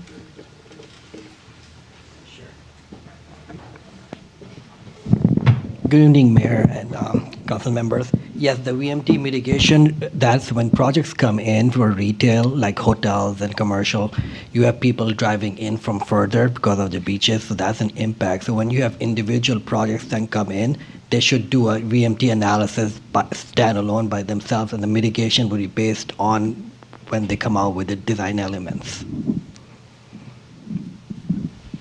And is that something that we will dive into further in the next phase? Yes. So that part of the project will be mostly involved with the environmental review. Under SB 743, we are required by state law to evaluate VMT as an environmental impact. Currently, we evaluate it on a case-by-case basis under each traffic study produced by individual projects. Providing a citywide VMT analysis gives us kind of a bigger toolkit to use for projects in identifying what mitigation measures would be helpful in reducing those impacts for those projects that trigger that requirement. So we are, it's definitely going to be a good tool to have in our pocket. But as for projects that identify that impact or the scale might, well, we don't know the scale yet. So we're going to have to further evaluate that under phase 2. Okay. Councilmember Wyrick? A couple of things is first, as far as the unacceptable levels of service, can you explain kind of what that means to the average person's experience? Because even though it's a definition based off of our documents, what is it when someone hears that they probably get a certain impression? What does that actually mean in their experience for them? Yeah, so level of service is something defined in the Highway Capacity Manual, and it's given categories. So level of service A through F. A being the best, F being, over capacity. And the way that it's defined in the Highway Capacity Manual is by seconds per vehicle. So each vehicle that is sitting there at the intersection, how long does it take to get through? So when we talk about the 3 intersections that are forecast to operate at unacceptable level of service, considering the growth of the city in general plan build-out, basically what that means is that I believe intersections 4th at Atlantic is going to operate at a level of service D. And again, this is based off of the city's policy of level service C being the minimum acceptable level. And that is in the PM peak hour only. And then we have Oak Park at Atlantic. That is considered a level service F in the PM peak hour. And if you can imagine that intersection, you can see it is a 2-way stop. So the side streets are what are experiencing that delay. It is not Oak Park, it is Atlantic. And we looked at the volumes when we were doing whether a traffic signal warrant was warranted there. And the side street volumes are lower than the minimum threshold. So while it is quite a bit of delay, it is a small amount of vehicles that are experiencing it. The vast majority will be on Oak Park, and they are proceeding uncontrolled. And then that last one, Oak Park Boulevard at Grand Avenue, that is a level service D. So again, not terrible. Level service E is considered capacity, like perfectly. The intersection is designed for the amount of vehicles, so it's still below capacity. And then just with that traffic signal modification, that should suffice. Thank you. And one area too that I'm just kind of curious to, because it comes in these kind of areas too, but it's still emerging, so we're always behind in the laws basically. But as far as e-bikes and how that intersects with circulation elements now, Where is that falling into place since, it's only kind of been emerging in more recent years? Obviously, previous circulation elements didn't really take effect. There's a lot of laws that still haven't caught up to them. How has that fallen into how we're looking at things nowadays in general?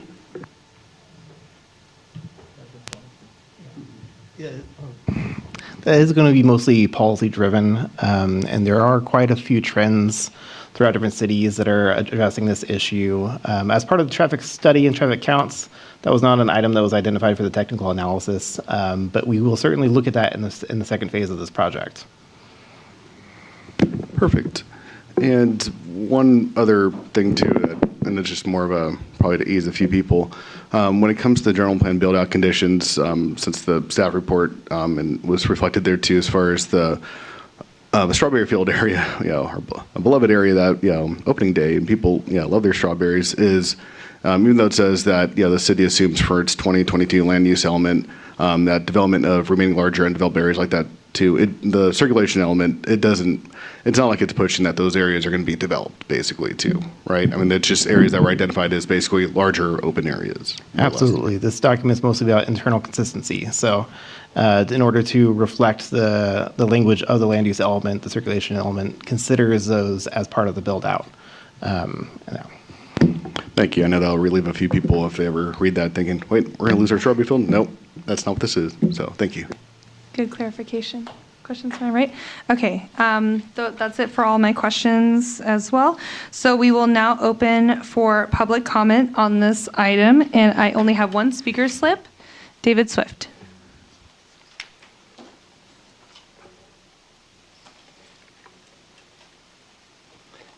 Evening, Mayor and City Council. I listed it as last because I wanted to go last, but if it's the only, then I'm going first. It's the only one, yeah. Okay. In fact, if it's Bill Ray on the line, I'd rather have Bill speak first before I speak, because he always has something good to say. Okay, I do like to address the people in the room. Okay, so it's your turn anyways. Okay. Okay. Can you restart really quick? Let's restart your time. So I'm here as a citizen to relay my experience with the two Cal Poly meetings. There was both the open house and the workshop, whatever they called it. And the thing that struck me in those meetings was the mantra that they were looking for: safe, connected, convenient, economical, and environmentally conscious. So when talking about all of the various transportations, those were the big bullet points that we kept going after. And I was actually lucky. I was at a table that had a guy that was a bicycle rider, rode his bike to work. Everything on him was about bicycles. And I think at no time did he ever say, we need to increase bicycle ridership by 30x. He said, no, we just want it safe and connected. And he gave his examples of safe and connected. In fact, the intersections that the consultants talked about that don't need any controls were two that he talked about being unsafe and unconnected. Is that Newport, which is the main bike route, dumps into an unsafe intersection at Oak Park or at 4th. And so what does everybody do to make it safe? They go up to the four-way stop. So Bill Ray would have called in and said, my neighborhood's getting all the flow-through traffic because the two main collectors for that neighborhood don't have safe exits at either end. So safe, connected, convenient, economical, environmentally friendly. Those are things that are focused on the needs of the residents. You people focus on the needs of the residents. VMT, 30x more bike trips just pulled out of the air, more buses. These are desires driven by an ideology, or driven by the county, or driven by the state, not by the needs of your community. And so as you listen to all these things, figure out how to balance the needs of your community: safe, connected, economical, environmentally friendly, convenient, that was the other one. And not, gee, I want to reduce my VMT when I go to the grocery store tomorrow because it feels so good to reduce my VMT. I don't care. I want safe, connected, economical, convenient, environmentally friendly. Remember, those are what your residents want. Somebody else is overlaying these other things on the analysis of a plan. It has to serve your people. And just because an analysis said an intersection doesn't need any controls, doesn't mean that everybody that would like to use that intersection doesn't find an alternate way around. Anybody that tries to make a left on 4th Street from either side of 4th knows that you make a right go up a block, make a left, go through the neighborhood, and come back to make that turn because it's unsafe to cross 4th Street. So remember that 5, safe, connected, economical, convenient, and environmentally friendly. Everything else is something somebody else is overlaying on it. Thank you for your comments, Mr. Swift. Does anybody else wish to come up and speak on this item? Okay, all right. No, go ahead. I like to address the people in the audience first, and then we can listen to Mr. Ray's comments. Elizabeth Dukas, North Grover Beach. There has been a big problem with the go-arounds. There's a million go-arounds in this city. And Johnny Wysong, bless his little heart, was very consternated over the huge heavy truck traffic on Brighton. And I was in that intersection not too long ago, and a ginormous, huge commercial vehicle, 2 trailers, was turning right on Brighton. And I know exactly what he was talking about. It is a nightmare. They do that on Atlantic City. They do that on Newport, not so much because of the bulb outs. But these circulation elements are critical, and you have got to stop the wrong traffic from going down the wrong streets. The commercial residential streets are built or rated the same as a Grand Avenue commercial district street. They're not, I think there's a ton limit, and they're destroying our streets by making cut-arounds.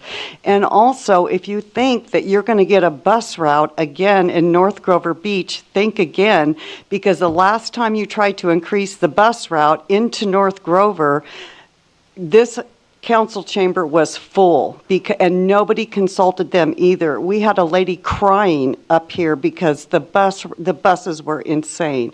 And I know that you want to do that to increase these circulation routes to get higher densities of buildings. And we cannot increase density of buildings in every corner of this city. It's just not going to work. We have people in residential neighborhoods, and they need to stay residential, and they need to stay safe.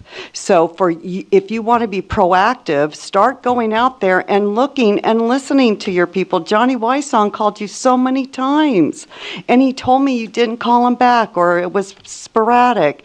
And this affected his life. He was homebound, sitting in his living room with the windows open, having to listen to this constant truck traffic, and it just reduces people's quality of life. So if you want a circulation element, think about who it is that you're representing, the people, the neighborhoods, and what's good for them, and keep the large commercial vehicles on the commercial streets. You have got to really, really work harder at that.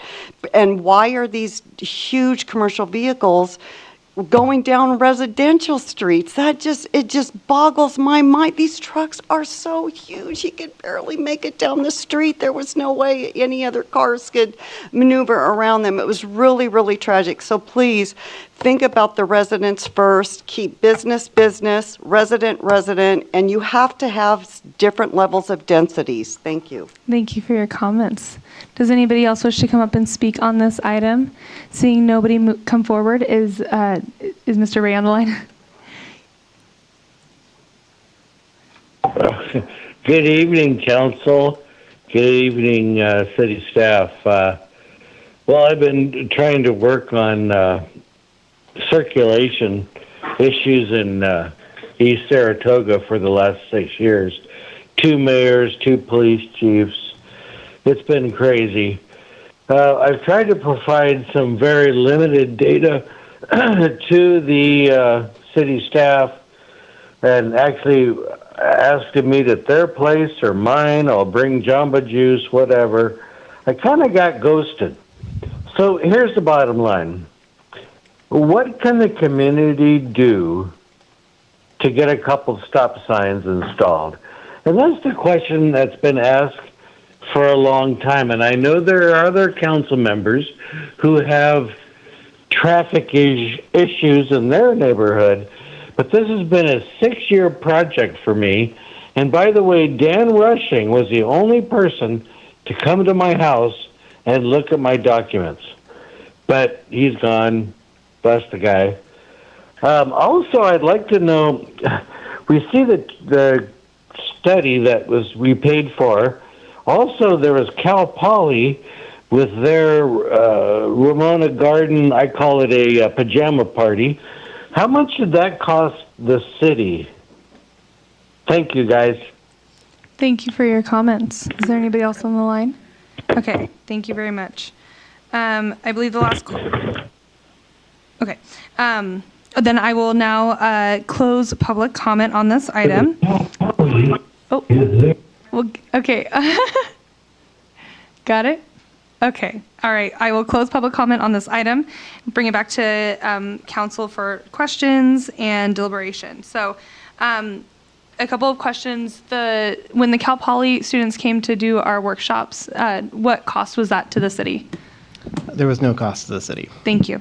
As far as stop signs, I get this question a lot. You know, we have individuals who have families on certain streets, and some people apparently don't know how to drive, and they drive too fast on certain streets. So what goes into deciding where stop signs get placed, and how does addressing Mr. Ray's question about how does a stop sign get placed? If you can go on a journey with me, I guess. Absolutely. I might have our consultant team jump in on this, but okay. The first step is to identify a warrant study. A warrant study will identify the actual physical improvements necessary to address the issue. Outside of a warrant study, as the one that we provided as part of our technical studies, the alternative path to install a stop sign would be to identify a policy and then seek funding for that to implement that policy. So those are the tools we have to address improvements. Aside from that, it would be direction from council on other improvements, but I believe we might have our public works director here as well. I can see him in the back. He might have more to speak on that than I do. Okay. All right. I think that was probably good. Thank you so much. Okay. All right. So we'll bring it back to the council for deliberation. This is a receive, but we do have a task to prioritize the council policy direction. There was a list of 6 items. So while you're doing your comments, if you can maybe prioritize 2 to 3 of those, and then we can go from there. That'd be wonderful. Oh yes, thank you so much. That'd be wonderful. Okay, who would like to start our conversation? Anybody in particular? Alrighty. Okay, so choosing 2, safety to me rates very, very high, but also because of the direction we have given in the past, in fact, just recently, about making it one of our major goals, the street maintenance and infrastructure would be my second choice. Okay. And then do you have any other additional comments regarding the circulation element? No. Okay, thank you so much. All right, Councilmember Wyrick. Yeah, I thought I heard we could say 2 or 3. So, yes. Yeah. So yeah, obviously, keeping it brief for me is hard. So yeah, street maintenance and infrastructure is obviously my first one. Safety and collision reduction, second one, and third one would be parking and curb management is the third on that one. And then the only other 2 things that I just had questions for things that were said is for stop signs, because we always talk about all these different studies. It's because the California Vehicle Code has different requirements to make them legally enforceable, right? Because if you put a stop sign in places, if they're not meeting all these different requirements, they just can't enforce them. Is that part of this? Because I always remember that there was something to the enforceability of stop signs.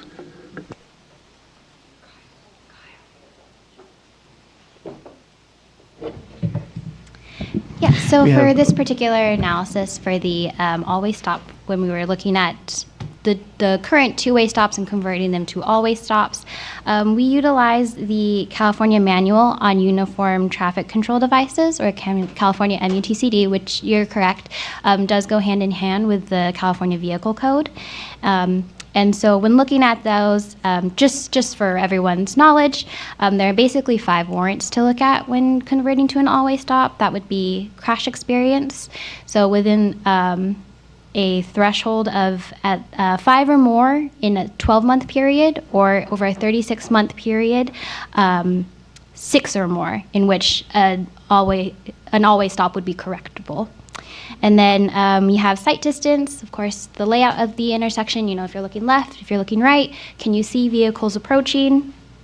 There's also a warrant if it's kind of a temporary placement before a signal were to go in, if that's the goal. And then taking a look at the 8-hour volume. So when we did our data analysis, we collected a whole 24 hours. That was vehicles, it was pedestrians, it was bicyclists on the road as well. And looking at both the major street and the minor streets. And then that last one is if there are any other identified factors or known factors where such as, the need to control left turn vehicles or such like that. And so using that baseline criteria, those 3 intersections that we looked at did not meet warrant, but as suggested earlier, that policy could also be a direction as well. Okay, thank you for clarifying that. And then the last part, as far as heavy commercial vehicles, trucks, those ones in residential areas, how does that? I know that gets addressed in multiple areas too, but as far as, since we're talking about the circulation element, how does that part get addressed, or could be addressed more so because of obviously the intended use? Yes, absolutely. We do have a truck routes map as part of our current circulation element update. It will be evaluated as part of this update as well. Trucks should not be using residential neighborhoods, and perhaps there are improvements that we can explore through policy related to signage or other measures to help ensure we preserve our neighborhoods. And I believe our Public Works Director may have wanted to add something to the last comments. If you want, nope, okay, he's good. And so yes, yeah. And just, Mr. Bell, if I can add to that last comment regarding the truck routes and enforcement, looking at the police chief in the back row, I know that this is an issue that does come up, and when it comes to my attention, I will send it to the police chief for heightened traffic enforcement. And given some of the traffic enforcement efforts that we've undertaken with the motorcycles and other vehicles, we are doing more proactive traffic enforcement, because we agree, having commercial trucks going down these residential streets is not good practice, not good policy, it's not safe for our community. So police is more proactive now than they were because we have more resources to apply to them. Thank you. Yeah, and I recognize that there's outside the circulation element multiple places, so that's good to hear that more work's being done too on that. So those were my questions in addition to my priorities. Okay. All right. Thank you very much. Mayor Pro Tem? Thank you. Well, as first as my choices be safety and street maintenance would be my choices there. And did I hear you say that when you're doing these 2-way to 4-way stops that you use 24 hours to determine the traffic? Yes, so the warrant is actually based off of the top 8 hours. So we do count for a full 24 hours to find the top 8. And there's a volume threshold for that. So you just use 1 day? Correct. Doesn't seem very long, but that's what's typical practice. Okay. And what does it cost to convert a 4-way into a 2-way? Or excuse me, 2-way into a 4-way? Approximately, roughly, for a city to do that? We do not prepare those costs for you this evening, but it's something we can look into at a future date. Well, I mean, you must have some idea. Is it 20,000 and 200,000? I mean, what? I'm sure somebody here has done it before. Okay. Yeah, go ahead. Short of the warrant study itself, you're looking at installation of just a couple of signs. So in the neighborhood of $5,000 to $10,000. Okay. And the warrant study's already been done. Can the city council override the warrant study? If we wanted to put some 2 4-way stops, can we say we want these here, or do we have to go with the warrant study? Oh, I should clarify. The warrant study is kind of a baseline. And so Okay. the city council and community can absolutely recommend and encourage other improvements beyond their minimum. So the warrant study does not set a threshold. It just establishes whether or not we're meeting requirements as currently designed. Okay, you said the city council can recommend. That's different than requiring. I'm sorry, let me clarify again. The city council would recommend as part of the policies in the circulation element. So when we finally get to the draft circulation element that identifies the policies and programs, the city council can make recommendations to identify policies as part of that effort that can then be implemented. Then who makes the final decision? The council makes a final decision on that. We would be mindful of the enforceability. If the warrant study wasn't met, then there could be an issue regarding enforceability of traffic violations at that intersection. So what you say was someone run the stop sign, we couldn't give them a ticket? Or there could be concern with enforceability that we would have to look at carefully. And that's why the warrant studies and the guidance from the codes is important, just to be able to inform the traffic controls that go on so that cities take that into consideration when looking at these issues. Okay. Thank you. Thank you. And really quick, you mentioned that the safety and collision reduction is your priority. What were your other two? Or does it? I wanted 2 to 3. 2 to 3, okay. Street maintenance was a second, and park and curb management. Okay. All right. Sounds good. Perfect. Thank you so much. Okay. So, and as for my priorities for the direction here for policy direction, looking at safety and collision reduction, street maintenance and infrastructure, and regional connectivity. So it sounds like, based off of what I'm hearing from the council as a whole, safety and collision reduction is basically number 1. Street maintenance and infrastructure is second. And then I'll kick mine, since we had 2 folks who wanted parking and curb management. So those are our top 3 priorities on this list, even though knowing that all of these will be addressed as well. I also wanted to say thank you for mentioning the e-bikes. That is, we have a lot of e-bikes here. I am one of those riders. I wear a helmet though, and mine doesn't go 30 miles an hour. So I know that there's a lot of factors here at play as far as enforceability. The e-bikes, everything's always kind of ahead of us. So taking a look at that, and then those are our priorities. And then in the past, we have had a lot of comments on 4th Street and Grand, specifically the left turn, a protected left turn light. I know that this circulation element didn't show warrant for such, or it wasn't even addressed. I don't think in this, it wasn't in this thing, or it wasn't, sorry, excuse me, I lost that.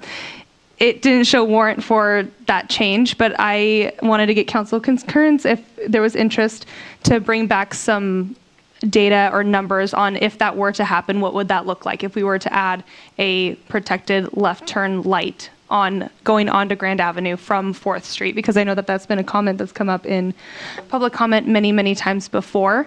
So I was thinking about that, specifically maybe one that kind of like Oak Park and El Camino, where there is the left turn lane and it's a protected one, and then it changes to just a straight through and you can turn while waiting for traffic. So that was kind of my thoughts and my comments. So did we have some interest in seeing that move forward within the circulation element? That's one of the things that came to mind when I think of safety. Yes. So yes. Perfect. Okay. Thank you so much. I just wanted to pinpoint that really quick. Okay. So are there any other comments or questions from our council? No? Okay. So I believe we wrapped that up. Do you have clear direction on what we're looking for? Thank you so much. Yes. Thank you so much. I appreciate it. Okay. All right. Do we need a break before we move on to our next item? Perfect. Okay. Well, then let's roll right through it. Thank you again to you all for being out here as well. So, okay. Oops. So now we will move on to item 11, the fiscal year 27 to 31 capital improvement program overview and direction. And I will call on CIP manager Wiggin.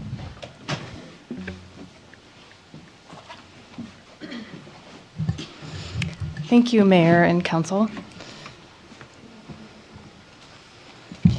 So every year around this time, we bring the draft CIP to your to Council for your review and direction. And the CIP identifies projects that are over $50,000 and potential funding sources and schedules, or potential schedules, over a 5-year period. So it's important to remember that the first couple years in the CIP project pages itself are budgeted, and then the last 3 years are projected. Our intent is to advance the projects related to your goals and priorities and infrastructure needs. So this year's draft, I will point out, we are in the middle of a 2-year budget, so the changes are minimal, and it's really just related to scheduling and funding right now. So we do have for fiscal year '27, we have 8 proposed projects with a budget of just over $6 million, which includes carryover funding. So funding that isn't being spent this year that will carry over into next fiscal year. So our project scopes and estimates have been refined just in response to escalating construction costs. And then just a note, the completed projects section, this is a draft document, so the completed project section will be updated for the final version that's brought to you in June. So the CIP is broken down into 5 categories. So the parks being the first category. We currently have, I'll call it our marquee project this year. We have phases 1 and 2 of Ramona Garden Park. The construction is underway with the playground and the amphitheater. That was mostly funded with the Community Development Block Grant, or CDBG funding, with over $3.1 million in grant funding. And then the remaining is funded with DIF funds, but we do have a $450,000 funding shortfall that you had previously authorized general fund reserves to cover that gap. And we did pursue a community donation program with the Grover Beach Community Foundation. It is our intent to bring back an item specifically dedicated to Ramona Garden Park and all of this information next month on the April 13th council meeting. And then the only other project planned for the next 5 years is the Mentone Basin Park project, which is replacing the lights at the courts and then installing adult fitness equipment on the perimeter. I wanted to share this drone footage that our new senior engineer took with his drone. This was last week, so our poured in place is all complete, the base layer. And we've started the color today, actually. So this just gives a really cool overview of the project here.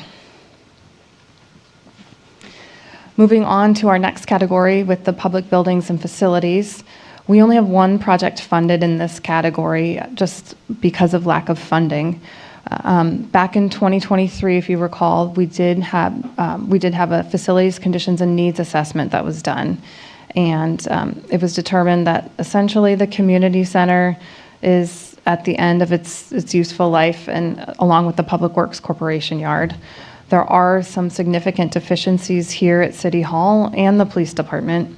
But after reviewing that study, council concluded that the best option really is to start planning for new construction as opposed to rehabilitating the existing facilities. The new City Hall and Police Department at that time was estimated at $20 million, and that was to utilize existing city property. And even at that time, that estimate seemed low to staff, but that was the estimate that we had. So again, the only project that's funded is an ADA improvement project, which is $100,000 this next fiscal year. Our largest category is the streets and storm drains category. And we have our Measure K project, which is 2295-17. This was postponed because of sewer work. We were successful with getting that sewer project going, and we are now on track to start construction of 17 in the summer, in July. And then the sidewalk infill work will go concurrently with that project with the public-private partnership that we offer. We have a street maintenance project where we are essentially allocating funding each year to save up funds for a larger project in fiscal year 30. That's 2250-1. And then we have our next Measure K project, 2295-19, which council provided direction for staff to get that one started and designed. The design document or construction documents are being finalized right now, so the intent is for construction to start once 17 is complete. And we are still evaluating future street projects in relation to potential sewer line work or upgrades that are required. And right now at this time, it only looks like there are a couple of blocks on 2295-21 that could be impacted, but we're still evaluating the sewer model. So of our 5 remaining Measure K14 projects, 17, I'll just remind you, 18 was completed last summer. It was a large surface treatment. So 19, 20, 21, and 22, the Measure K14 bond fund is not sufficient to fully fund all of 21 and the entirety of 22. So in the draft, we do recommend using LTF funds and SB1 funds to fully fund 2295-21. And then 2295-22 is estimated at $2.6 million, and it is listed in the unfunded needs section. I would point out just the intent is to construct these projects concurrently, so this would be, I think 22 would be projected to construct in like fiscal year 30 or 31. So it's our intent to develop a plan to fund this final K14 project, and we would look for your direction on the timing on when to bring this forward. North Fourth, CIP 2285, is now planned for next fiscal year, just given the multiple projects that have been under construction at one time. So we do have the $2.1 million in project funds that are being carried over into next fiscal year. And I would just remind you that this is a grind and overlay treatment, which is a little bit simpler than a full rehabilitation. And we have a couple more years where we can do a lighter treatment, like a grind and overlay, but ultimately, if we delay this too long, we will have to do a more costly treatment. And then we have no other major street work that's funded right now. Someone in the public comment brought this up, but I'll point it out. So SLOCOG is proposing a half-cent countywide sales tax this fall, and the measure would generate an estimated $860,000 annually to our city for transportation purposes for about 30 years. And the SLOCOG board will consider placement of this measure on the ballot at a future board meeting. And there is the citizens initiative that's also being circulated. So if either one of these measures are placed on the ballot and approved, staff would bring an item to council early next year to prioritize this funding. Moving on to our water category, frankly, there's just insufficient funds in our water enterprise fund given our existing rate structure. So we only have 2 projects, one that is currently underway, it's our water supply study, and then one is planned for fiscal year 28, which is the chemical feed system for our wells at the park at 16th Street. Once the water supply study is completed, staff would return to council for your direction to begin a process for an updated water rate structure to help fund a lot of our unfunded projects. And then this is the current sewer project that I let you know was underway. This was over at Manhattan and 4th. The new rate structure is in place, and this sewer project is currently underway. They are they're working on North 9th now, starting at Atlantic. And then other projects in the CIP include lift station upgrades and other upsizing the sewer mains. Staff did design the next sewer upgrade project 5010. So the design is complete, and per your direction, staff does intend to apply for CDBG funding for that next sewer project. If we are successful with that funding, construction could start in next calendar year in February. If we aren't successful with getting the grant, we could seek additional bond funds, which is supported now with our new rate structure. So looking at our unfunded needs that I mentioned earlier, these unfunded needs, unfortunately, keep getting higher just because of additional needs and then our aging infrastructure. So like I mentioned before, the police station and city hall, I'll just reiterate, the $20 million does seem low, but that's our estimate that we have. The Public Works Corporation yard, replacing the community center, addressing every ADA improvement from our ADA transition plan, our major street rehabilitation, and then a future water supply project. I didn't list all of the unfunded needs, but these are the major ones. Moving on to our fiscal impact. So our draft includes projects with 8 different funding sources. The general fund is almost 1.3 million. All of that is carryover fund except for the street maintenance project. We have 50,000 next fiscal year that we will use to save up funds for a larger maintenance project in fiscal year 30. Again, because of North Fourth, we're delaying that to next fiscal year. So the gas tax and the LTF and the SB1 funds are all shown to carry over to next fiscal year. And then even our 17 project, our Measure K14, that is carryover funding from this year. The 2.4 million will carry over. The water fund, 150,000 will carry over for the water supply study, the remainder of it. And then the wastewater fund, a portion of the current sewer project will carry over into next fiscal year. And then we have the Front Street lift station and the Oak Park lift station. And with that, we are just looking for your input so we can update the document and finalize it for you to review in June. Thank you so much. That's wonderful. Sorry, I wasn't sure if there was another slide. Thank you so much. That was a wonderful report and great staff report as well to everybody involved. Absolutely incredible. So do we have questions from our council first? Questions?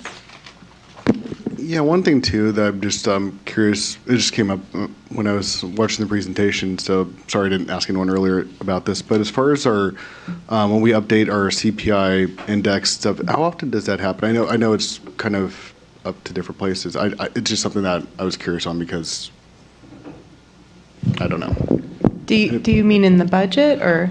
Oh no, when it comes to what was it for developing our CIP and stuff in the future too for the condition pavement index. Oh, the PCI. Oh yeah, the PCI. Yeah, that's where all these have the same letters. The pavement condition index. Pavement condition index. Yeah, sorry about that. Same 3 letters, different order. Yeah, I was just curious of how frequently we update that too, because it does affect later on our future CIPs. So. Go ahead. Okay. Yes, go ahead. So we monitor that. That's updated in the software that's ongoing. I will say we did a true up. So we don't go in the field all the time and actually visually enter the PCIs. We did true it up last year, which really helped gauge and see where we were at with our with all the work that we've done to date. So we monitor that with the software. I could check it daily if we needed to. Thank you. Is that it? Good. Okay. Mayor Pro Tem? The biggest takeaway I get from is $160 of unfunded needs. And it's important that we focus on their streets and water, but can staff come back with some long-term strategies for funding? Because it seems like we're going over this year after year, and it keeps getting higher and higher. So some long-term strategies for some options to take care of this, which I know you've mentioned some, but maybe a little more focused. That's it. Thank you. Would you like to address that question? I can speak to it in general, and certainly we understand the concern around the unfunded needs. We have that same concern as well.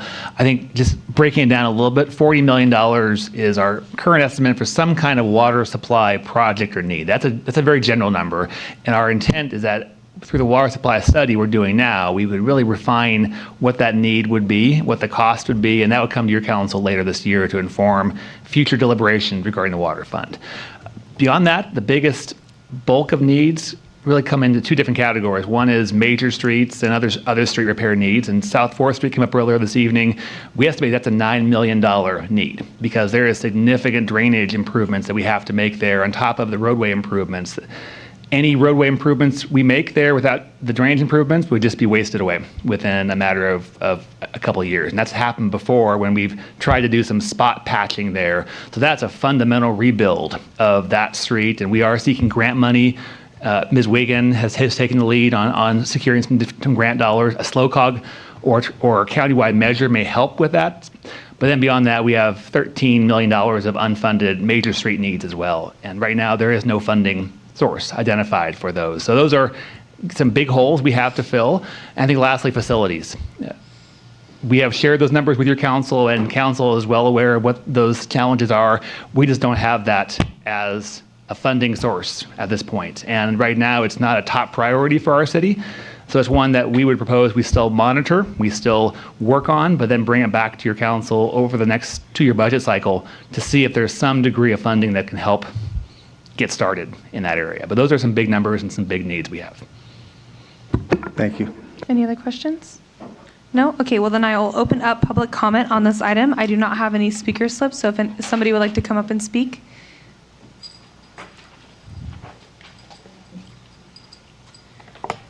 Good evening, Lauren Westfall. I had no intentions on speaking tonight. However, this weekend I learned that the Monarch Winery that's down by the railroad station is maybe locating. That is property that is owned by the city.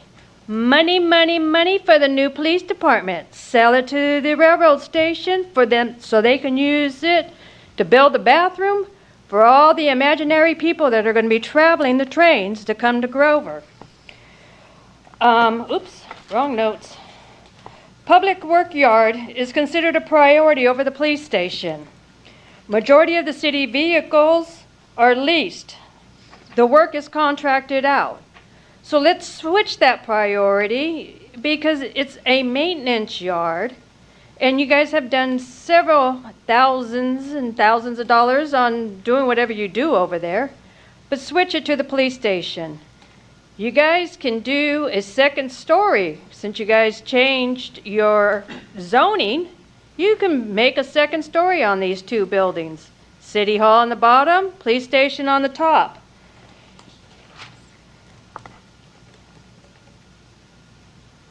Oh, and I would like to also know, you guys keep saying there's a shortfall on the Cape 14. The Cape 14 property tax, we are going to be charged that property tax, and I'm pretty sure the expiration of that is either 2048 or 2058, because I know it's a 25-year bond. At least I think it was. How is it going to be a shortfall if you guys are still collecting the property tax? And property, right now, you got 2 houses in Grover that are going for $800,000. And there's a percentage that K-14 money goes to, which those people are paying a hell of a lot more than what I'm paying, because I'm paying a heck of a lot more than what people were paying when they bought their houses, prior to, because it's assessed by the property value. So I don't understand how you have a shortfall. I would also like to know, and I know I can't get my answers tonight, I would also like to know how many streets that we were over cost. I know Newport was over $200,000 for those bob outs. I'd like to know how many streets were we were over cost, how many of them we had to redo because of either construction or sewer, water lines. Because this is money, you guys keep putting this down. I mean, these streets were resurfaced, and yet you're still going to have to tear them up for your sewer line. Thank you. All right, thank you so much for your comments. Anybody else wish to come up and speak on this item? Seeing nobody come forward, is there anybody on the line? All right, I will close public comment on this item and bring it back to the council. We did have a couple of questions regarding K-14. When is the expiration date of K-14? So it's hard to say there's not an expiration. Basically, we just have to repay the bonds. The amount of money the city gets is the bonded amount, our proceeds, that will be capped at $48 million. The payments from property taxes go toward debt service on those bonds. So when that debt service is paid off, it will expire on the property tax rolls. Okay, perfect. All right, thank you so much. And then that addresses the how is it still being collected? That's the number. The 48 is within that number. Correct. It's like a mortgage, like how a mortgage works. Perfect. Thank you so much. Okay, all right. And then with these other questions, I think that there might be an opportunity for an email to get sent to us, and then we can maybe address those questions further. So that being said, we'll bring it back to the council. This is a receive, but we do have some direction to give regarding when to come back to council with this plan for the shortfall for this last project. So we have 4 out of our 5 projects are being funded, which I just want to say thank you again to staff for addressing that funding need and showing that 4 out of the 5 projects will be funded, which I think is a huge achievement. So great job to staff on that. As far as when it comes back to council, though, I feel we have a lot of things at play here. We have a SLOCOG measure, we have, uncertainty, certainty, whatever it might be. So I was thinking that it would be great a year from now to get, because the election will be done, we'll be in the new year, we'll be closer to that end goal. I would love to see staff come back in a year, and again, getting council concurrence, I'm just one voice here, in a year, come back with a plan to fund that 5th project.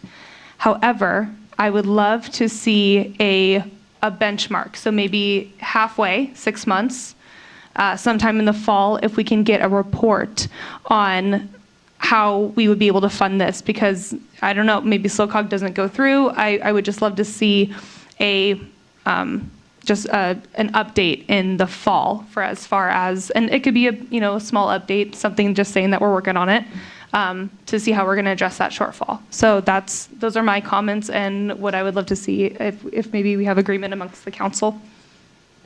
Comments? I agree with the ballot measure from SLOCOG. I'm waiting to see what happens with that. It's a lot of money. It will help determine how quickly we can fund the 5th project. So, and then if we need something in between now and then, I think that's fine, but I don't really know how much we know in between now and then. But definitely for that 5th project, I'd like to hear next spring when we know one way or the other if we've got some additional funding or not. Perfect. Okay. Yeah, and first I do want to thank staff for working towards these solutions for South Grover on identifying existing funding to fully fund CIP 2295-21. Now, as far as for CIP 2295-22, for that, yes, yeah, we could find out, after November. But as far as bringing it back earlier, I think it'd be helpful is if staff at least drew up a kind of preliminary kind of plan. Based off existing resources that could come back later this year too, because if we're waiting to get some certainty for money that may or may not come, then it almost leaves that in a little bit of flux, especially if there's new council members too by that time. Then it's suddenly, then they're looking to make decisions on something that they're like, well, we might not have enough information on, versus having a preliminary plan. And that could always be brought, like city manager's reports, for instance, too, just to have little drops in, yep, we got some certainty of different funding sources. So I think that's reasonable to do. And I think that'd help those residents, because especially one of them who spoke earlier talking about the street, it's like, yep, actually, we do have resources that we're actually going to follow through with this commitment. So I think that'd be very welcomed. Wonderful. Okay. Thank you. And the only other part too, it's crossed my mind since, as far as in the early of next year, talking about all this, and I think these last 2 projects, 21, 22, show that as far as Measure K14 bond funding to fund these residential streets, and it's almost acknowledgement that since we have to use sources after the bond funding, more or less runs out, that we're in the sunset phase of that. And so I think we should leverage that, to kind of have a different mindset change as far as what the future of funding all these streets are, because there's different streets that we have in the city that we did treatment for, but in a few years they're supposed to be reconstructed basically. There's different areas in addition to obviously the streets that were done that we just maintained too. And one of the places that I've always noticed, and it was actually the other meeting when we were looking at our oversight committee's parts, where if you look at both sales taxes, the first one, was it X06, talked about as one of the goals was, residential streets. And then the next one, F20, talked about major streets. So even for K14 and then these sales taxes, well, we've heard more or less 3 times from voters that working on this is super important. But then we heard from our community survey. We hear from people all the time still, especially those ones where they did have treatment done, but it needs to be reconstructed later. So I think that'd be probably a good way to kind of kick off that conversation of, well, with the funding sources we have at that time, how are we going to do all this? And then to, like I said, kind of move past the K-14 financial mindset since we're already in this state. So that's kind of my thought when it comes to that conversation, that it's more than just a street update, it's more of the post K-14 money since we're already there. Good. I like that. Okay. Thank you. Comments to my right? No comments? Okay. All right. So it sounds like we have consensus amongst the council to have in a year to bring back the potential funding for that last project, but in a 6-month period in the fall to come back with a preliminary report that addresses that funding. So, good? Yeah. Clear? And staff, to clear on that direction, we appreciate the council's guidance on that. And I want to echo the council's comments about our public works team, and in particular, Ms. Wiggin, for her steadfast work on our CIP. It's a big role on her shoulders, and she does a great job of it. And I really appreciate everything that she and the team, led by Mr. Ray back there, do on our CIP. And to the councilman's point about post K-14, that is a worthy topic for us to get into over this next year. When I arrived in 2016, we had just implemented our first K-14 project, and now we're talking about the end game. But then what comes next? And that what comes next includes the $2 million of annual street maintenance funding to keep our well-maintained streets at that high-maintained level. So there's a lot to unpack in that, a lot of discussion around funding and how we go forward. Hopefully a measure this fall will be part of the mix for that. We'll see what happens there. We definitely will get into that topic more in 2027. Perfect. Thank you so much. And just to echo those comments, absolutely. Thank you all so much for your work. I know that a lot of these projects are a huge priority to, in some way, one or another, to our community. Some projects more than others, of course, to some folks.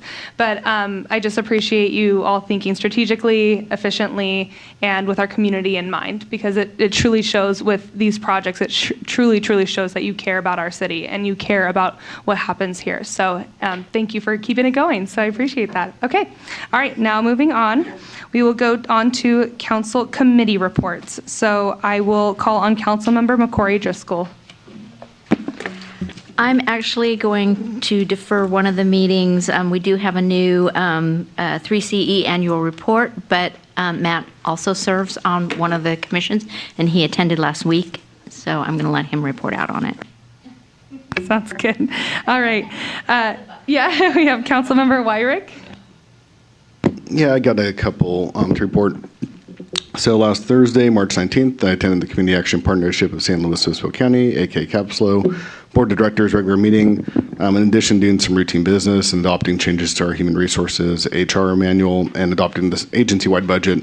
One of the main items we spent a lot of time on was the presentation of CAPSLO's portion of the Federal Community Services Block Grant, which is not CDBG, but CSBG, which is a different federal funding source too, related to community action organizations. That's how CAPSLO and a lot of others came into place.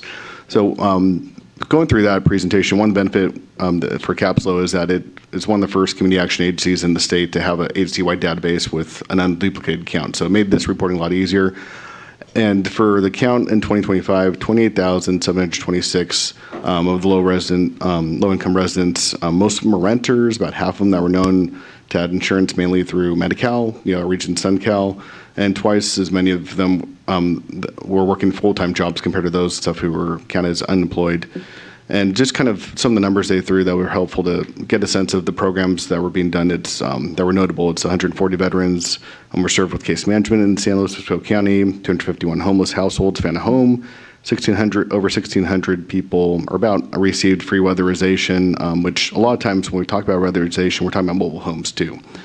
And over 80 seniors with dementia-related conditions were served. 3,500 childcare referrals were made, and almost 180 parents improved their home environments. And then in kind of one of the keynote programs that's known as Community Action is Head Start, and their early learning programs had over 3,500 children who were ages 0 through 5. And when I do say low income, I do mean that clients, when some of the clients in this self-reported being low income, below in the poverty level, for some that's $16,000 a year, and I do not understand how they could survive in this county off that. And so we do have people in severe poverty who live in our county. And bottom line, a lot of low-income people in our communities of all ages were helped. So it was good to see within that reporting, even though it's sent for federal purposes, to get a snapshot of what Community Action Partnership's doing. So that's the first one. And the second one is the day before that.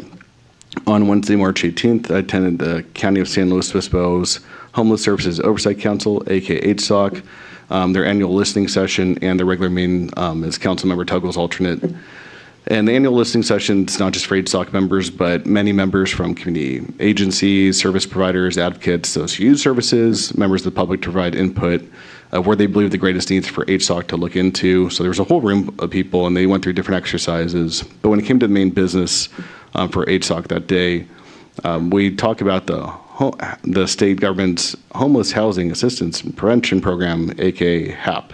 So for round 4 to support prevention shelter diversion services, actually I had to recuse myself because, ironically enough, being on the Capsule board, they're one of the different people seeking funded. So that one I recused myself for.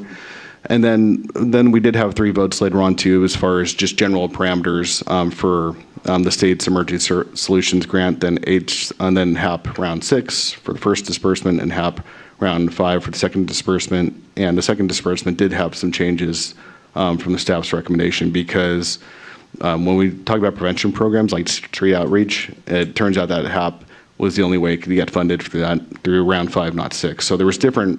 It was actually a lot longer meeting than people were expecting, but it was a good one though. So making solutions happen. So that's my HSOC report. Okay, Mayor Pro Tem. Thank you, Mayor. Oh, good evening. I just wanted to give an update on the Integrated Waste Management Authority meeting held on March 11th. Overall, the big picture is that the agency has continued to move forward on several important countywide projects, especially in the area of household hazardous waste. One of the biggest highlights is in progress on a new household hazardous waste facility serving the Morro Bay area. After evaluating more than 10 potential sites, we're down to the final locations, and construction is expected to begin this summer. This is a significant step forward to improving safe disposal options for residents. Also, there are multiple hazardous waste facility projects underway across the county, including San Miguel and other locations. This reflects a broader investment of environmental protection and compliance with state regulations. On the administrative side, the authority is in the process of transitioning to a new accounting firm and strengthening financial reporting and oversight. Because of the transition, this month's financial report was delayed, but the goal is to improve accuracy and long-term financial management. We should make a decision. We have made a decision. The board should approve the contract at the next meeting, and they can get started.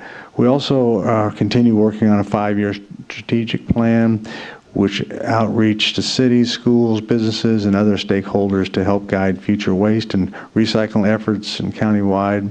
Finally, there were some governance updates, including steps to create a budget committee and refine financial policies to improve the oversight, transparency, and efficiency.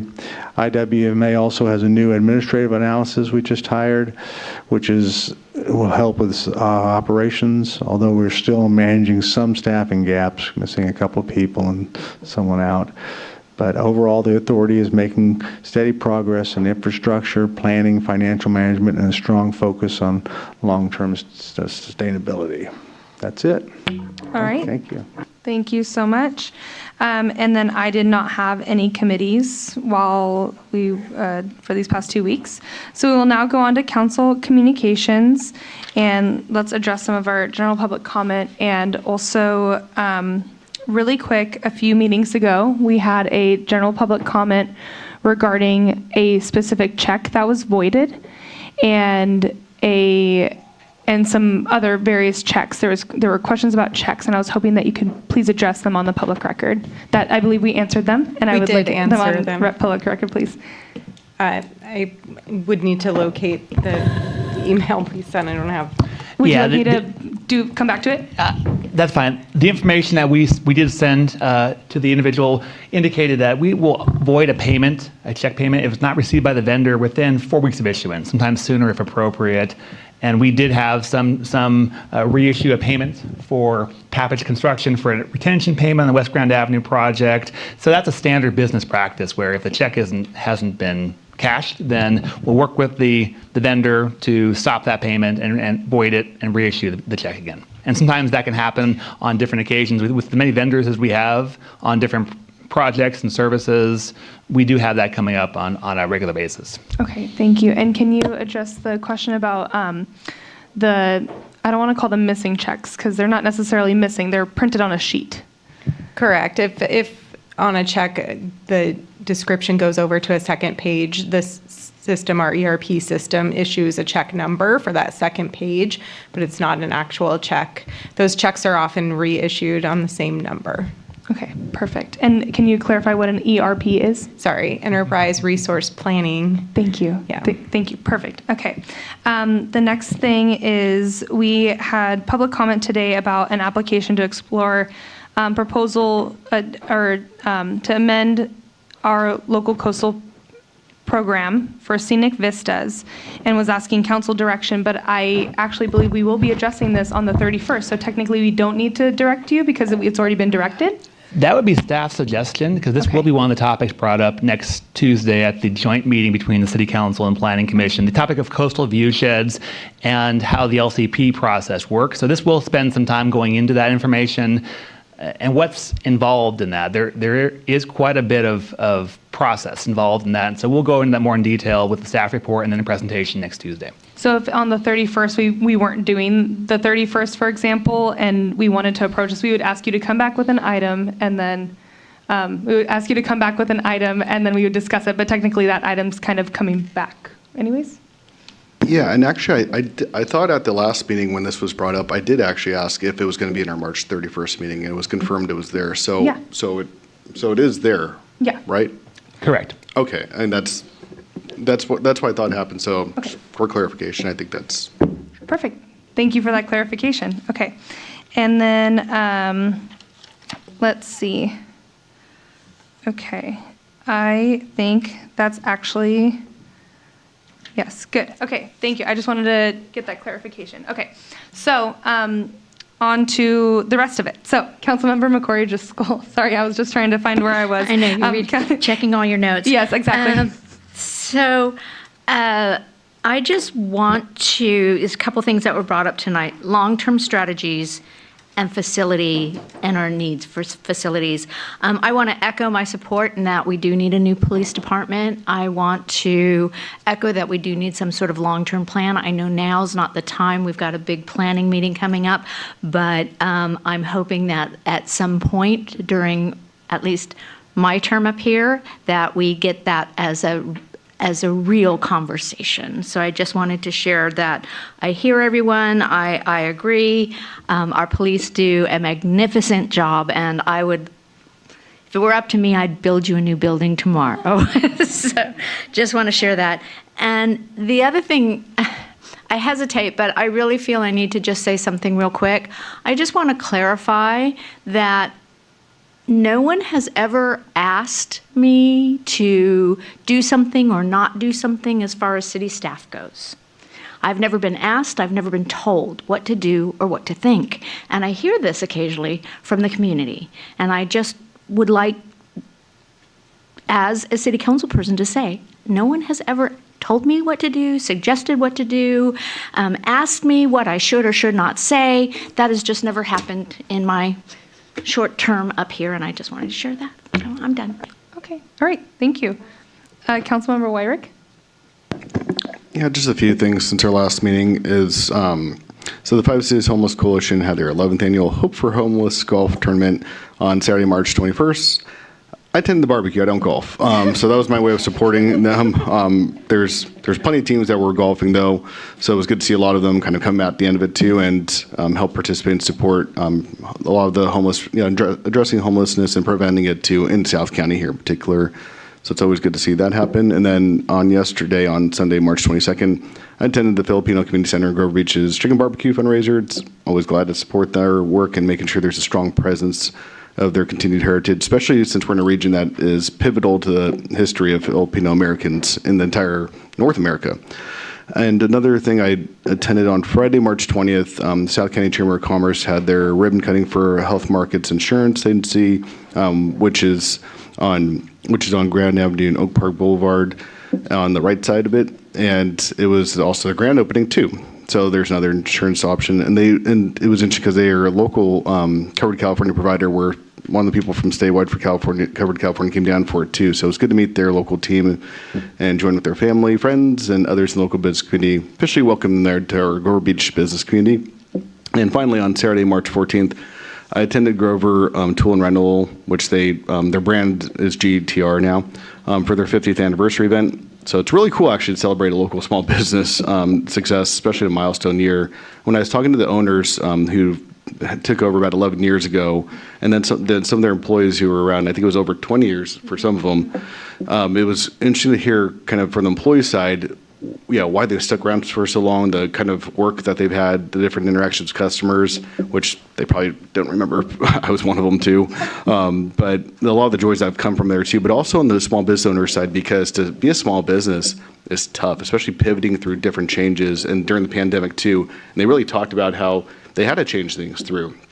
So I think it's always awesome. We get to celebrate ones who, make it work, figure it out too, and stay around in Grover for more years to come. So that's my report. Yeah, thank you. Mayor Pro Tem? Thank you, Mayor. The Grange will be serving pancakes on Easter Sunday, so good to know. Yeah, we got going to be open that day. We've never closed on Easter Sunday before, so we've decided to stay open even this year. Also, the Zoo to You, I don't know if you've ever been to a Zoo to You, but it's really fun. And the Exploration Discovery Center on Saturday, May 2nd, it begins at 10 a.m. It doesn't say when it ends, but they will be doing a Zoo to You project. And I'm not sure the animals, but the last time they had a raccoon and a porcupine and a big snake and monkey. No, it wasn't a monkey this time, but sometimes they have a monkey. Yeah, it's pretty fun. So if you can make it to that, there's no charge, May 2nd. And what was the other? Oh, and I want to agree with Councilmember Driscoll. I've been on council for almost 6 years, and no one's ever asked me or told me what to say or do. Yeah, sometimes I wish they would, but but it's never happened. So that is a myth. Okay, thank you. That's it. Thank you. Okay. As for myself, I also attended the ribbon cutting for the Health Markets Insurance Agency that's here in Grover Beach. We always love welcoming new businesses and then also celebrating the the businesses who have been here for a while. So we also,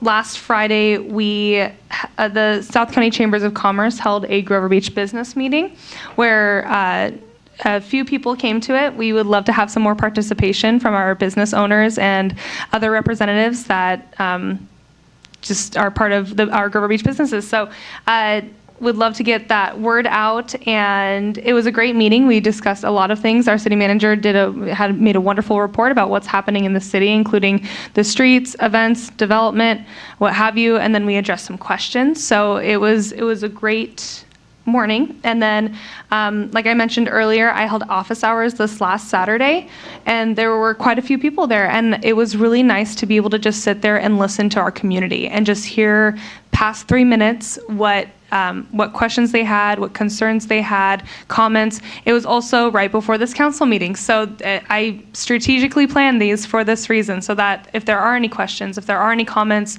that you need to go over those 3 minutes, that's why I hold them there like that.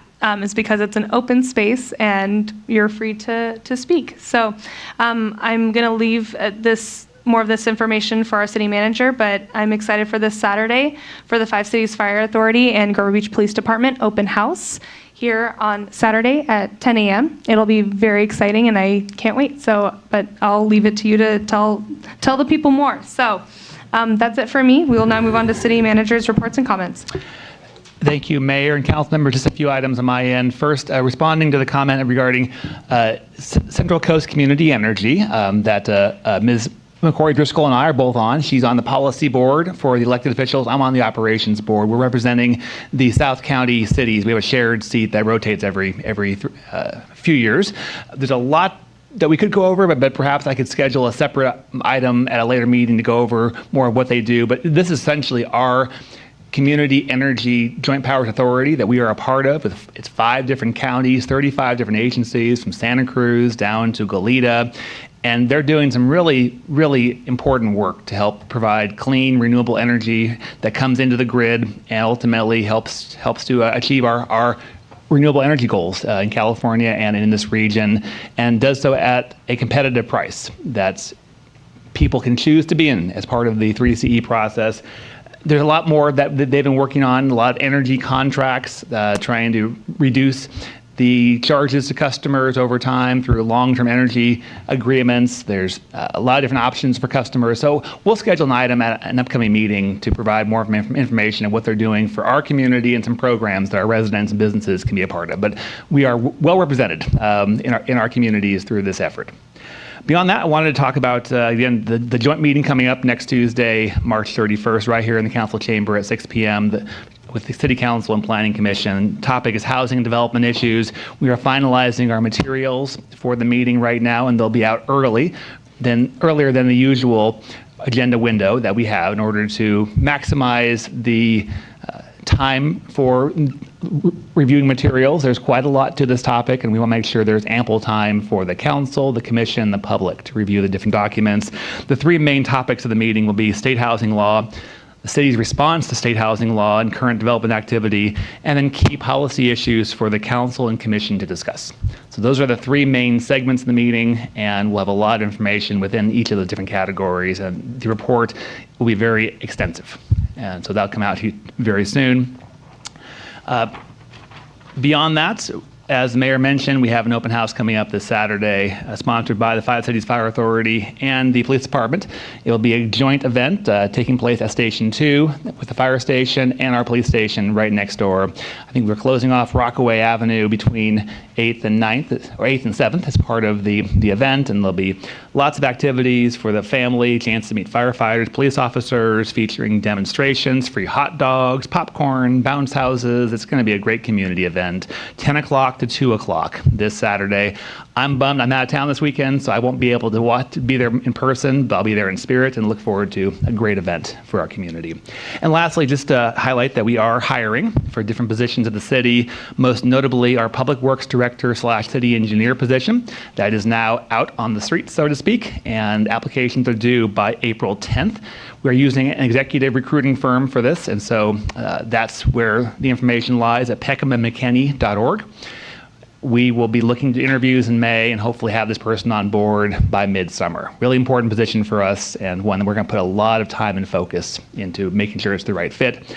We're also recruiting for code compliance officer and a finance manager, and again, we're looking very closely and carefully at the individuals for these roles. We have an amazing organization, and having the right fit with all of our positions is very important in our hiring process.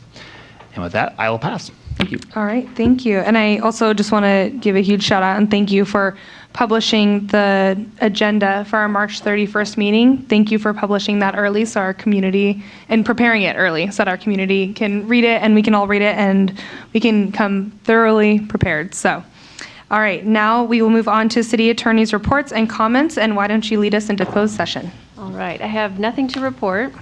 And the City Council will meet in closed session pursuant to Government Code Section 54956.9, Subdivision D, Paragraph 4, conference with legal counsel, anticipated litigation, deciding whether to initiate litigation, one case.